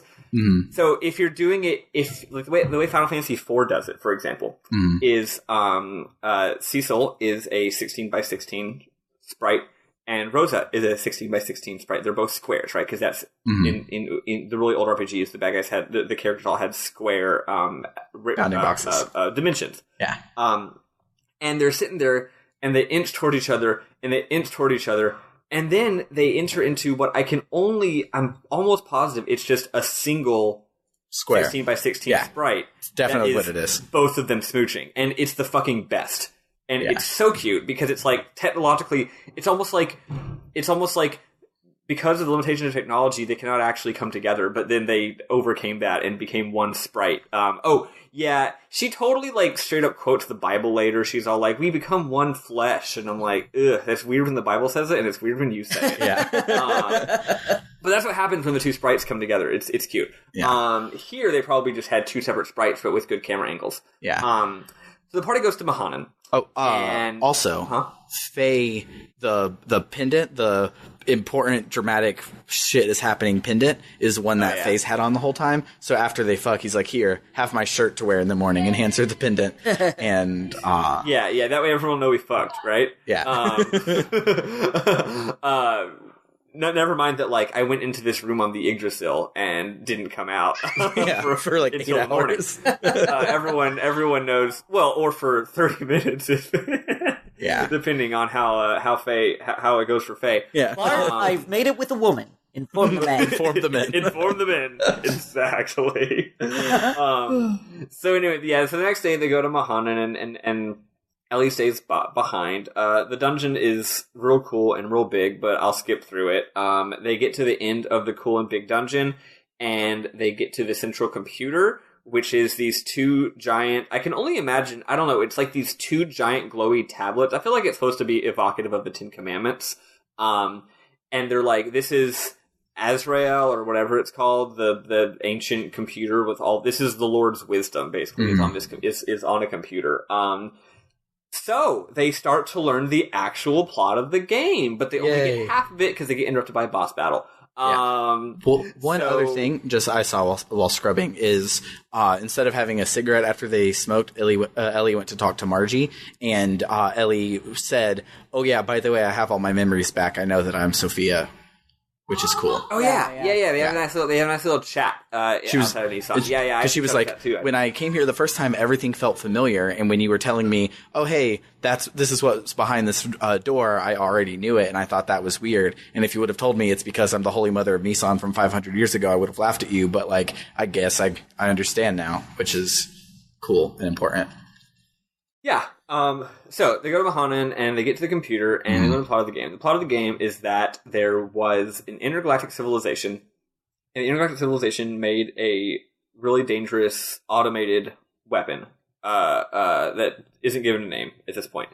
And the weapon was this big monster, and it could like destroy entire planets or something. And it was surrounded by a I might be saying a little bit too much here, like I might be saying something they don't say till later, whatever. It's surrounded by a cadre of like support units, right? And it's also got this big mothership called the Eldridge. And this thing flies among the stars, and then you don't really find out what happens next. You find out that the characters talk, and they're like, oh, did this thing crash on Earth? Is that where humans came from? I guess it was. So they put two and two together, they figure some stuff out, but that's basically all they figure out before the boss battle interrupts, right? Yeah. So they talk about that, and then it just fades to black, and then says, "In the depths, we found an alien life form, and it was scary, and perhaps it was the fear of the absolute that came from the very depths of our inherited instincts." And then it breaks out of its force field, and you have a really cool use of the battlefield is not just flat sort of thing that Xenogears is about. Yeah, it's cool.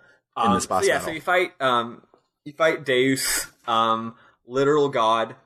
It's basically like the thing you fight at the beginning of Metroid Prime.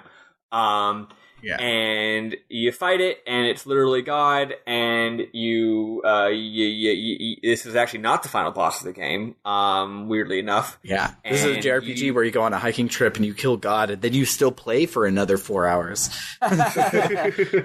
Yeah, this isn't a spoiler that matters. I'm just gonna bring this up now because it's weird. Deus is the final boss of the game. You fight him now, but for some reason, I guess it didn't stick. Okay. You fight him again later as the actual final boss. A lot happens between now and then.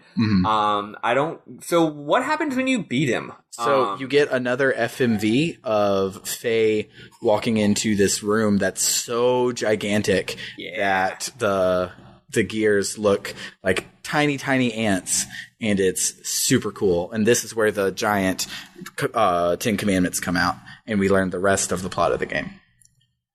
Yeah. It's good stuff. Fei says the cavern is big enough that the entire capital of Ave could have fit in it. Yeah, which, given the graphics, doesn't seem exactly accurate, but whatever. It's cool. We'll take them at their word. Saitan, because he's Saitan, knows how to operate this ancient computer and comes and pulls up the screen to read everything. We found the unthinkable when we accessed its data. A large unmanned strategic weapon and its battalion of terminal interface weapons. Oh, yeah. That's stuff I was already saying. Sorry. Yeah, so it's fine. So it's a creation of the Moloch, gives it a name, which is God's army to reign over the vast universe, because, of course, we can't just have one planet. We need all of the universe. All of them, yes. And what are you even going to do with all of it? Right?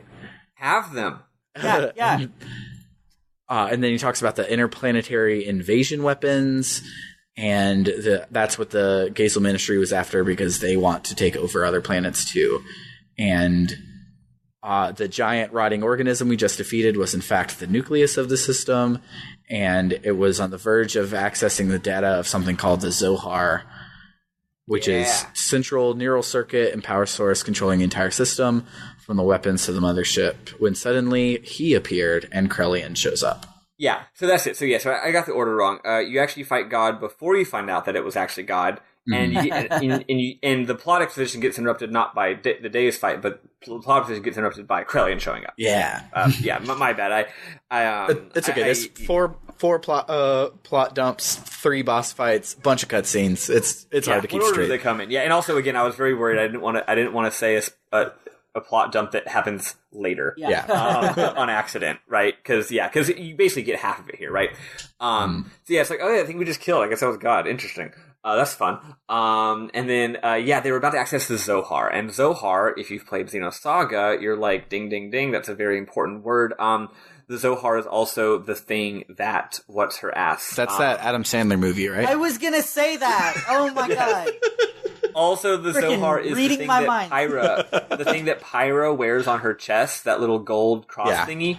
That's the Zohar. Remember the Zohar. That would be. This is an element of, this is a thematic visual trope that has appeared in all Takashi's work.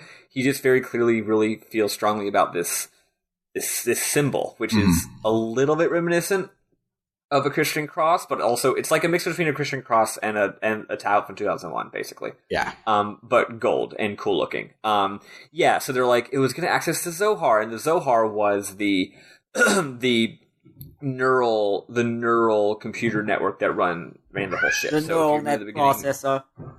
Exactly. If you remember the opening cutscene of the game, the bad monster thing like took over the ship's computer, so that was probably something with it taking over the Zohar or something like that.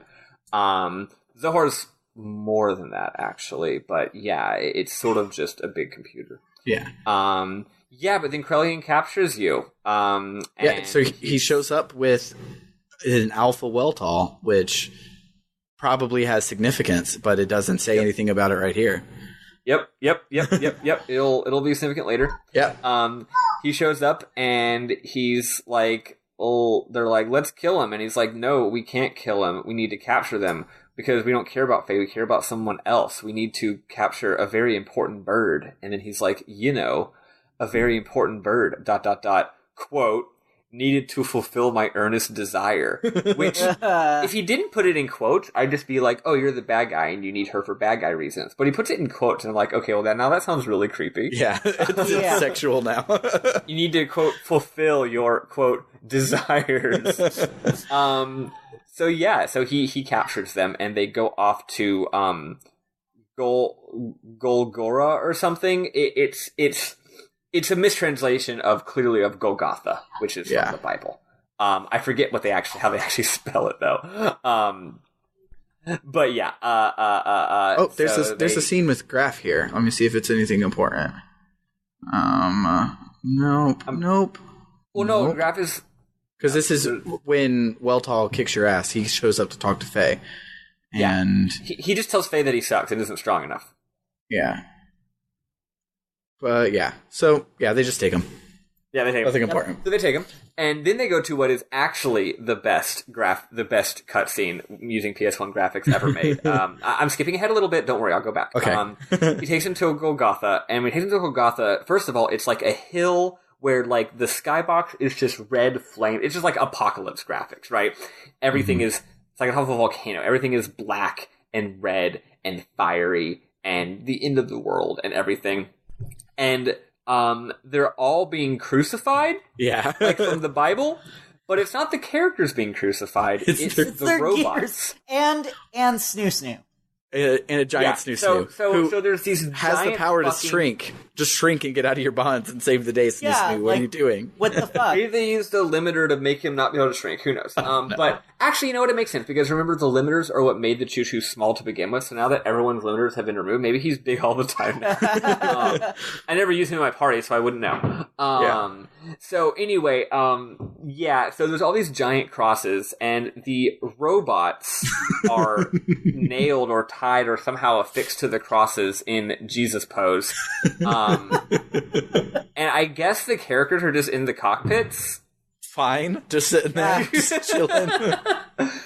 I'm pretty sure maybe there's 2 crucifixion scenes happening in this game because I feel like the characters are strapped to the front of their robots, also in crucifix Jesus pose. That could make sense. Either I'm imagining that, or it happens later because there's 2 crucifixions. Who knows? You know what? I think just Elly gets strapped up like a crucifix. Okay. And that's how she gets strapped. Yeah, so anyway, I guess they're all just in their cockpits. They're in their cockpits. And they're just like, fine. Only Snoo Snoo's in pain. They're like, okay. Snoo Snoo is the only one suffering, and I'm honestly okay with that. Yeah, like Bart is just like fucking like smoking a bowl in his cockpit, He's hanging out. He's just straight chilling. What's wrong with you all? He's just like, why are we tied up like this? This is weird. I'm gonna relax. Anyway, that's what's happening. But meanwhile, / before this, because I skipped ahead because the absurdity of it is astronomical, and it's my favorite fucking thing that's ever happened in a video. It's God. They're going all out. So anyway, so before that though, Elly here feels like a disturbance in the force, or whatever. Mm-hmm. And then she gets an actual message from Krellian, and Krellian's like, come to Golgotha if you want to save your friends or whatever. And there's a lot going on here, a lot of scenes. It goes on for a bit, but the most important thing is she has a talk with Margie. And literally everyone is like, it's a trap, it's a trap, it's a trap. And she's like, I know it's a fucking trap, y'all, jeez. But like, if someone says we're going to kill these people if you don't come, then you go, right? Like, whatever. It's what heroes do, and she has to go alone. She says it's the prerogative of a woman to want to be by her man. Yeah, that's what she says. That's the part I was going to get to. Yeah. So she's talking with Margie, and she's like, I guess. Well, first they're like, it's selfish to save all these people. We need you here. How do you even know he's not just going to kill all of them and you? And she's like, I guess it's a woman's prerogative to be selfish. And then she says, I'm in supreme bliss when I'm embraced by the man I love. And then she says, it's my prerogative as a woman to simply want to save the man that I love. So she's like, I love all people all the time. I love everyone in the world. That's my duty as a woman, is to love everybody, but also to love one person in a special way. And that's how it goes. That talk was not with Margie. That talk is with the rest of her gang.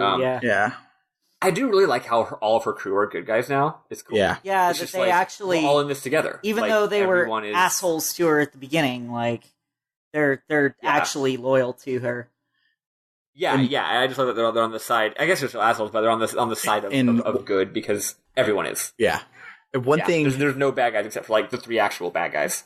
One thing that happens right here that makes this whole I have no autonomy, I have to be plot armor for Fei that she comes to right here is even worse, because they also were out of budget right here. So this next thing is supposed to be a boss fight where Elly saves the day, and she gets her digivolved Omni gear right here, and this is her big triumphant moment, but they didn't have any money to make it, so it's just a cutscene. But it's just like, all of this crap would have been okay if she would have been like realizing her truth and all of that stuff, but we don't get to play any of that, so she just gets to talk about it, and it's just this big blech on it, because you don't get Elly back ever, because this is where you were supposed to play as her again, but it's a cutscene, so then she gets kidnapped, spoilers, and now you don't play as her until the end of the game. So Yep. And the funny thing is, it's not really that different than like Terra from Final Fantasy VI. Mm-hmm. I've heard some people criticize Terra as like, oh, like she's a great character, but then in the World of Ruin, she's just like, I just need to be a mom. The point of the woman is to be a mom, and I'm like, okay, but that's actually like, I think that criticism is very silly, because that's like saying like a woman can't want to be a mom. Yeah. Right? It's like, no, like that just makes sense with her character. Like, this character wanted to be a mom. It's not like the game is saying every woman has to be a mom. Mm-hmm. Right? Yeah. That's like that like rad femme, right? Where like being a woman who wants kids is actually like a traitor to women. You know? It's like, no, women should be able to make their own fucking decisions. Anyway, this game is like the same thing, except it's worse, because it first of all, Ellie's the only important female character. Whereas Final Fantasy VI had 2 major female characters, so one of them can go off and be a woman or be a mother, and the other one can do something different. In this, it's like, this is the one female character, this is the one representation, and also she goes on and on and on and on about how this is like the literal point of being a woman. Yeah, and so like when I got to the end of it, I remembered back when I was talking about Rogue Galaxy, and you made and it was like Rogue Galaxy, somebody handed them a list of tropey RPG dungeons for them to link together, and they linked them together in interesting ways. So like, while Kasala was just girl and Digo was just gruff, they were like, oh, well, let me like make it actually good. And I feel like Takahashi man went and was like, okay, and then she's the mother and she's this and that and the other. And then Takahashi, woman was like, okay, well, let me at least make her sound like a normal human being to want to do all of these things. And so in a world where women can do whatever they want, Elly lives up to that in a good way. Like, she has her own reasons. All of her reasons are good reasons. When she talks about like she just wants to be there for Fei and she wants to be there for these people, it makes a lot of sense. Like, everything she's doing is a good thing. But the fact that she was written to be Fei's love interest from across the stars and the mother of everyone, and the reason she decides to sacrifice all of the shit that they've worked for just so she can feel supreme bliss at being with her man, it kind of is just like, well, what if you didn't write that to be her story? Yeah. Like, it's okay that you arrived there through the proper means, but you still shouldn't have gone there. And I don't like it. It made me want to go and dislike every single time I've seen people say, Fei and Ellie's relationship is the best JRPG relationship, and just downvote it on whatever I'm on. No, it's really not. It's just a basic heteronormative relationship, but we make it better because it turns out that this is we present it as the archetypical way that people ought to be throughout history. Yeah. And that gives it power, but that it only gives it power if you buy into that. And if you don't, you're just like, this is dumb. Yeah. But at any rate, yeah, so she goes to save them. And her new gear looks awesome, and I wish that I could play it. I know, I love her new gear. Yeah, it looks good as hell. It's a even more pink and magical girl, which doesn't fit her personality at all. But you know, it's still cool. It's like a dark pink. It's like nearing on red. It's pretty dope. And that's true. Yeah, her dress is now also wings, which is really cool too. Yeah, yeah. It's legit. So she goes to save them, and Caroline's like, "What's up? You're here." And then he's like, I'll set them free, but first you must answer me these riddles 3. No, he's like, first I want you to fight these 2 people, and she's like, can't you just set them free? And he's like, no, you need to fight these 2 people. And Titania's all like, Elly, it's a trap. These bad guys are super, super, super duper strong. You cannot beat them. You should run away. And Caroline's like, well, I already surrounded the whole place with soldiers, so if you run away, you're gonna die. So you could either die or fight these dudes and probably die. And she's like, okay, I'll fight these dudes. So you fight them, and yeah, it's a cutscene and not playable. And it goes on for a long time, and it goes back and forth. At first, she's holding her own, but then they start to kick her ass. But then, right when she's almost dead, and they beat the shit out of her, and they're like, oh, her cockpit is probably just like a bloody mess by now. She just gets back up and keeps fighting. Mm-hmm. And then she whips ass, and she does graphics at them. And a lot of stuff happens. And then because this is how robot animes have to work, she's in pain, so her robot slumps to its knees instead of just like letting go of the cockpit to just like be sat in her chair. She pushes all of the buttons to outwardly express how much pain she's in. Okay, I will say, I was about to make a joke about how it is funny how in robot anime, like, it's like once they get in the robot, they forget that the robot is not a person, but it is in fact being piloted and is not just the same as the person. Mm-hmm. But then I remember that in this game, the Omni Gears are brain controlled. Oh, that's right. Oh, you're right. So actually, it makes sense. Although they were doing this the whole game. They were doing this the entire game. Yeah. No, it makes sense, but only because they got lucky. Yeah. Only because they coincidentally happened to write in a way that it makes sense. But whatever. Yeah. So she slumps, and does anything in particular happen besides they're just like, okay, cool, capture her? So we go to another stage, and Fei and Saitan are there, and Krillin is like, the mother existence is what I've been searching for. Says, men, go recover that machine and place priority on the pilot's safety and preserve her life. Well, then I'll be off. You're pathetic. Meditate on your lack of power. And then Graf. That's a good line. Oh yeah. So Graf is here, and yeah, he goes off on Fei basically. And says that Fei sucks ass. He says while he's reading Filth, he says it's not even worth the effort of putting a spineless wretch like you out of your misery.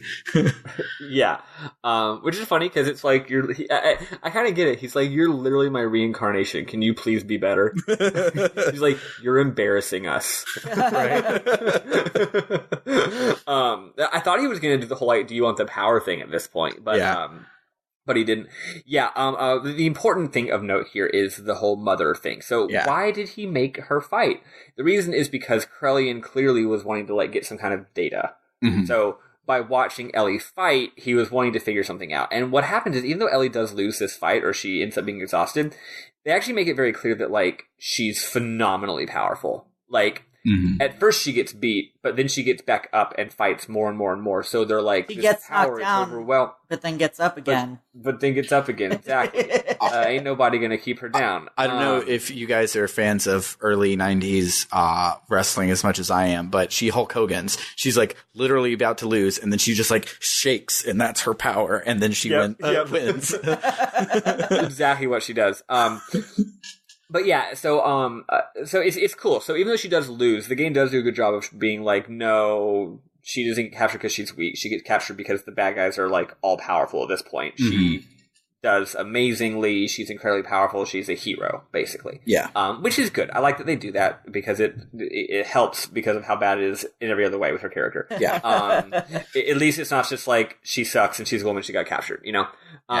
So because she did such a good job, Krellian has now confirmed, I guess because she probably achieved like 100% sync with her gear or some shit like that.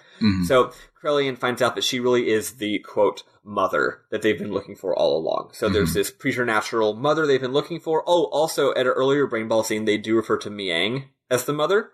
So earlier when they were like, we don't need Elly as the mother, we already have a mother. That's who they meant. They meant Miang. But turns out Elly is like, a better mother, I guess. Yeah. So the point is they need her for their evil plan. My read of it is Miang, like Ramses, was made to be a mother, and then there's like, look, we got the real shit. What if we just stole the real one? Yeah. Yeah, because they were doing all this genetic engineering, but then like reincarnation happened, and they're just like, oh, look, we found Fei, and we found the mother. Cool. We could have just waited for that to happen instead of putting all this work into it. Could have been lazier. But yeah, so that's why they kidnap her, because they for sure need her for their evil plot. And all the good guys are like, well, damn, they kidnapped Elly. We don't know what Krellian's plans are, but dramatic anime pause. If they had glasses, no, Saitan, if Saitan has glasses, he probably dramatically pushes his glasses up on his face with his middle finger at this point. And the glasses flash, like in the animes. And then Fei's like, but we intend to find out. Yeah. And then Luna's like, do you want to save? And we saved. But yeah, that was the first half-ish of Disc 2.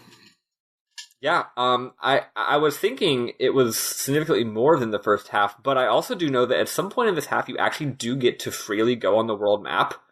Yeah.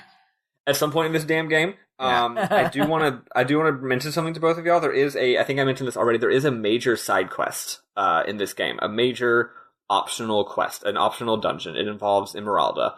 I think it's good, and I think it's important to the plot. It doesn't take that long. The timing that we've been looking at for the long plays obviously would include that in it. So for the rest of the game, we're just going to be following the cutscenes and going where the plot says to go. But if someone mentions like, hey, we should go to the underwater city of Zaboam again, you should do that. Okay.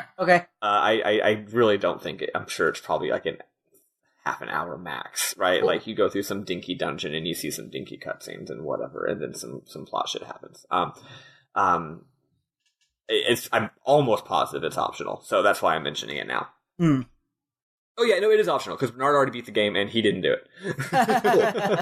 and I saw in the walkthrough, because I've been reading the walkthrough to kind of get the gameplay side of the thing down, to be able to talk about that, even though I still barely talk about it. But I in that one it does have a pause, but like, hey, this is optional, but you should definitely go and do this. So, yeah. Cool. Other than that, the rest of the optional stuff doesn't matter. For some reason, you end up being able to go back to Nortune and do the fighting game mini games. Nope. No. Not a chance. You can just fuck off and do Robo Tekken instead of saving the world from God, which is weird. That's pretty much it, though. It's basically like the final disc of Final Fantasy VIII, where it's like the whole world map's there, but you go to any location and it's like, you can't, there's nothing. You can't enter this location, or nothing's happening here. It's empty, right? Everyone died, because the world's population has mostly been fucking eradicated at this point. So it's just, the world is just an emaciated husk of a world that you can nonetheless fly around on anyway. Oh man, I love earlier when the nanomachine Aurora Borealis is happening. I love how it's like, yeah, and then you see a montage of the nanomachines raining down on the 5 locations in this game. This is one of those games where it's like, we did not need a world map in this game. Yeah, they really didn't.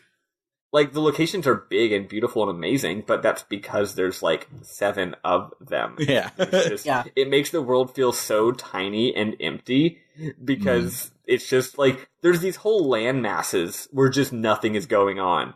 Yeah. And some of them I can tell, like, there's one up in the like northwest that obviously is where the Hadron Collider was supposed to go, because it matches like her shot of the dungeon, but it's not there because they didn't get the chance to go there.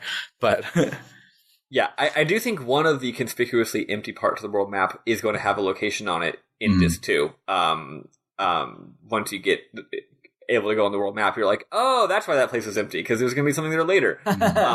But yeah, for the most part, it's like this game just doesn't have enough locations to warrant having a world map. You fly around and you're like, okay, this entire quote-unquote region of the world is an orphanage, a boat, and a church. yeah. Not even a town. Just an orphanage, a big town boat, a church, and a tower dungeon. And it's like, yeah, that's half of this world's landmass. Yeah. Yeah. Good stuff. But yeah, so we're done for the week. So wanna know what's hilarious? What? So in the walkthrough, it'll pop off, like, it has sections of the walkthrough, which at this point we're up to section 74. But when those line up with a chapter, it'll say when the chapter changes. On section 74, it says both chapter 57 and chapter 58, because chapter 57 is the cutscene that gets you into chapter 58, and that's it. Wow. I love that. That's so good. Yeah, it is. This game is fucking weird, man. But yeah, we forgot to talk about the most relevant main thesis of this game is that all of the shopkeepers that you've ran into in the dungeons is this guy named Johnny Shopkeep, and he feels it's his destiny to be a shopkeeper at the bottom of the dungeons. That's so. Yeah, I forgot about that. Yeah. Yep. He's like every robot is programmed to fight, but we all fight in our own ways. I fight by being a shopkeep. And he's especially important in Disc 2 because you never get to actually freely go to a town or anything. So if he wasn't there, it'd be really bad. Yeah, he's the true savior of goodness. It's like, hey, I hope you bought enough Zeta Sols in Disc 1. Yeah, so luckily this robot's here to sell you shit. And make sure he brings you low prices. Doesn't matter if the world's fucking ending. Doesn't matter if everything's a zombie. It makes sense, because if everyone's a zombie and the population of the world goes down a whole lot, that means demand is going down a whole lot. So that's why he can have those low. That's why he has to sell at those low prices. That's true. Yeah. At the end of Disc 1, he bought a warehouse full of Zeta Sols, and then oh no. On the other hand, he has because there's no towns or shopkeepers anywhere else, the only people who are shopkeepers in this entire world are Johnny Shopkeep, who hangs out in, like, Mahanan. He does have a monopoly on the entire market. So he could theoretically charge you, like, 2,000 gold for a single Zeta Sol, and you would just have to deal with it. Yeah. Damn it, I want to put that in a game now. It's like a convenience store. He's like, oh, I'm a shopkeeper in a cave in the final dungeon. Of course I'm going to charge you through the fucking nose for these items. Of course my ramen is going to be 75 cents a pack. Like, why not? Like, you're going to buy it. Yeah, exactly. So yeah, so now that the hogs have truly gone wild, what are y'all thinking? Like, so I was talking with Summer about it, and I think I don't like Xenogears. I think that's where I fall. I don't know what'll happen at the end. It might be brain ball explodey, cool, awesome. That'll lean me back up. But I feel it's like middle of the line for me. And it has a lot of really cool things, has a lot of really problematic things for me, both gameplay and Elly wise, that like put it firmly in the middle. But I also realize there's literally nothing even close to like this that has ever been made before or after. Even the ones that were supposed to like continue this thing going forward, like the Xeno games aren't like Xenogears in this particular way, and I can tell that. I appreciate all of that about it, but playing it, I don't think I would ever play it again, just because all the bad parts make me not want to do it again. But I'm glad that I finished it, which again is the point of this whole podcast. It's like when we get to Septerracore, like besides the fact that Star Carver Ace was like, oh my god, that's my favorite game when you were little. I don't think anyone's ever heard of Septerracore. It's probably bad, and it probably will be frustrating to play. But then we'll get the parts where we're like, oh, this scene was so great because Bart is such a great character or whatever. And like, that's kind of the point here. And I feel like Xenogears was the first one of these that accomplished that for me. Like I liked Rogue Galaxy more than I let on. I probably would play Rogue Galaxy again just to do it. But I don't think I would play Xenogears again, but I'm glad that I have played it. Mm-hmm. Dude, it's funny. You said something very similar. Well, my favorite critic, Shinbard, that I'm always quoting. When he reviews Metal Gear Solid 4, which he gives 2 stars out of 4, he goes, towards the end of his review, he goes, "Do not mistake the following sentence for a compliment: there has never been and never will be another game like Metal Gear Solid 4." But I like how he prefaces it with like, "This is not an endorsement," right? And I feel like that's basically what you're saying. Just what is there left to happen that will change your mind? There are some interesting twists. They're more contextual twists. I feel like you basically get the gist of it at this point, like what is actually happening. I think you basically get the gist, but there is some interesting context that I think makes it better. Yeah. Fei also still has yet to go on his Cloud Strife journey into the mind. Which I think is like probably the chapter entitled Dreams, chapter 59. I'm looking at the FAQ right now. Yeah. That's probably like an hour of mind cutscenes. And then the actual final boss and ending. I'm not saying the content is this or that. I'm saying just the way that it's presented and done is super good. So that's nice. Yeah. Just like every game, you have to defeat the final boss and save the day. And even if games are doing it doing the same tropey thing, some games can do it in a really exciting way, and some, like FF6, obviously, as another example, right? Like plot wise, you just beat the bad guy and save the day, but boy, did they do it with style. Yeah, and this game definitely ends up winning in that regard, mostly because you get some. Oh, hold on. Okay, so Eli, you haven't played Chrono Trigger. Nope. Sam, have you played Chrono Cross? I've played, I think it was all of disc 1. It depends on, I don't remember. I don't remember if I did the big thing that happens to you early on in the game. I don't know if I resolved that or not. I think I did, but I know that's right around the halfway point, so I don't remember exactly. But you definitely didn't beat it. Definitely did not beat it. And you haven't beaten Xenosaga Episode 1 either. I have not ever played I watched the first hour and a half. Okay, so here's the thing. All of you, with the slight exception of Sam, are small wee babbies who have yet to experience the glory that is Yasunori Mitsuda final boss tracks. He is the god of final boss music, so get ready for that. I'm ready for it. Chrono Triggers is good, but in Xenogears, he hits his style. That is the style that he will continue to use for all of his final boss tracks going forward in his career. And, oh man. Okay, yeah, cool. I'm excited for you to hear the final boss track. it's really goddamn good. Oh yeah. Cool. Yeah. So anyway, for the next, that's about it for the week. For next time, we're going to be playing from where we just stopped to the end of the game. The game doesn't have like a post game or anything. It ends with like the end, you know? But if you need chapter titles, it's the chapters Promised Land through First and Last. The one that's called First and Last is the last chapter. It is not also the first chapter.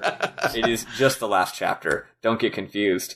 So anyway, yeah, that's in case you need that. Just play until you can't play anymore. Is my advice for you there. Hopefully, it's not too confusing. Anyway, that does it for the week. Yeah. So if you're enjoying this podcast and want to help us cover hosting costs and game costs, so that I don't have to pay money for whatever the next game we play is. Which actually, as of this morning, Spiffle did not have to pay for Legend of Dragoon. But if you would like to pay for Legend of Dragoon, you can purchase it on the PS3/Vita/PSP because they all share it.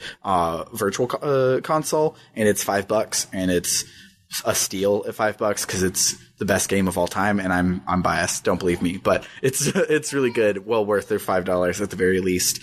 And it got both a black and a green release, so those games go for like $15 if you go to an old game store or on eBay. So you can probably find it super cheap, legit, and not have to go to Emu Paradise, because I can say that now because it doesn't work. But yeah, exactly. Rip. F. Yeah. So anyway, yeah. If I didn't have to purchase the $5 game. It's great, which is good. Because we've made $5 so far. Yeah. So if you want me to continue being able to afford dinner and not have to purchase whatever game we play next, you should check out our Patreon at patreon.com/rpgbookclub. If you want to chat, we've got a Twitter at rpgbookclub. We got an email at rpgbookclub@gmail.com, and of course our Discord. No catch URL. There's a link in the description, though. Our Discord just keeps getting more and more folks, and it's just a good-ass time. Next week, we'll be finishing the damn game live. We always do a live, or try to do a live episode for the end of our podcast. We'll be watching Neon Genesis Evangelion all day. It's a really fantastic anime. I swear to God, it's not just for teens. I started rewatching it recently, and it holds up. And I've never interacted with it whatsoever. Like, in my head, Evangelion and Escaflowne, just because they're both stupid words that start with E, they're the same anime in my head. And so, like, I am excited to finally be able to be like, okay, well, Escaflowne is the one I haven't watched. Evangelion is about blah blah blah. The one I have watched.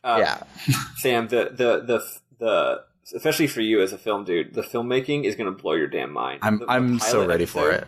The pilot episode, even though nothing even like happens in it plot wise, like.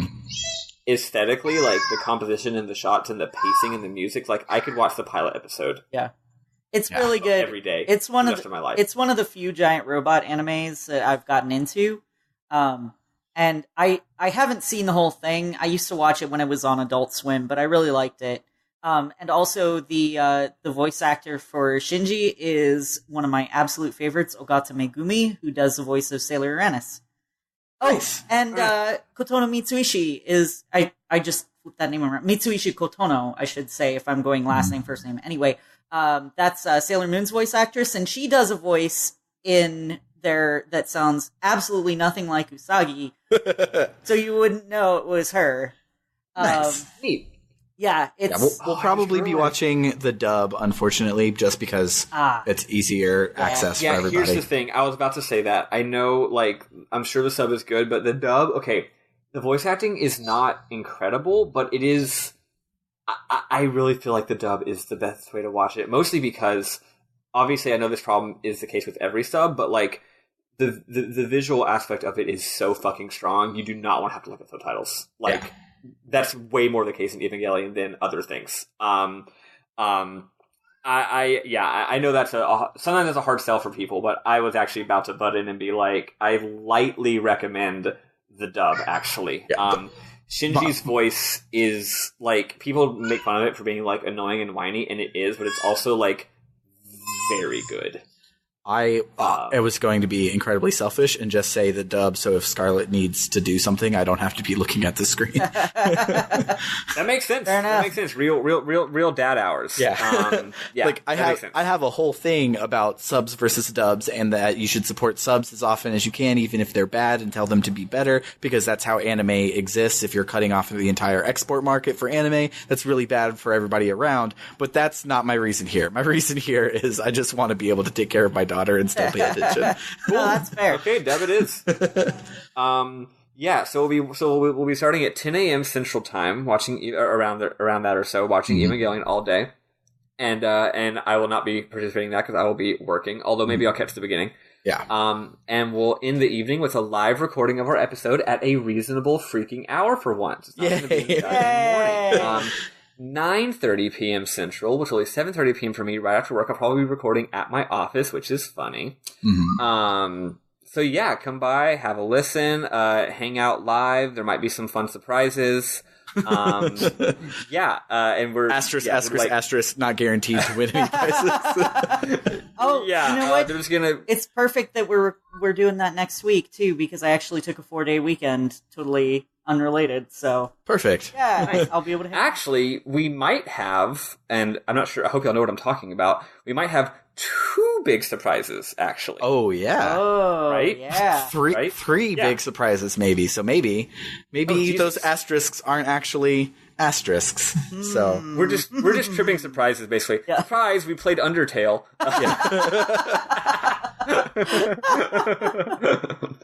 Alrighty. That about wraps it up. I cannot wait to see all of y'all next week. So for RPG Book Club, I have been Michael Spiffle-Webben. I have been Sam Allman. And I have been Elias Sailor Eli Warren. Love y'all. Bye. Bye.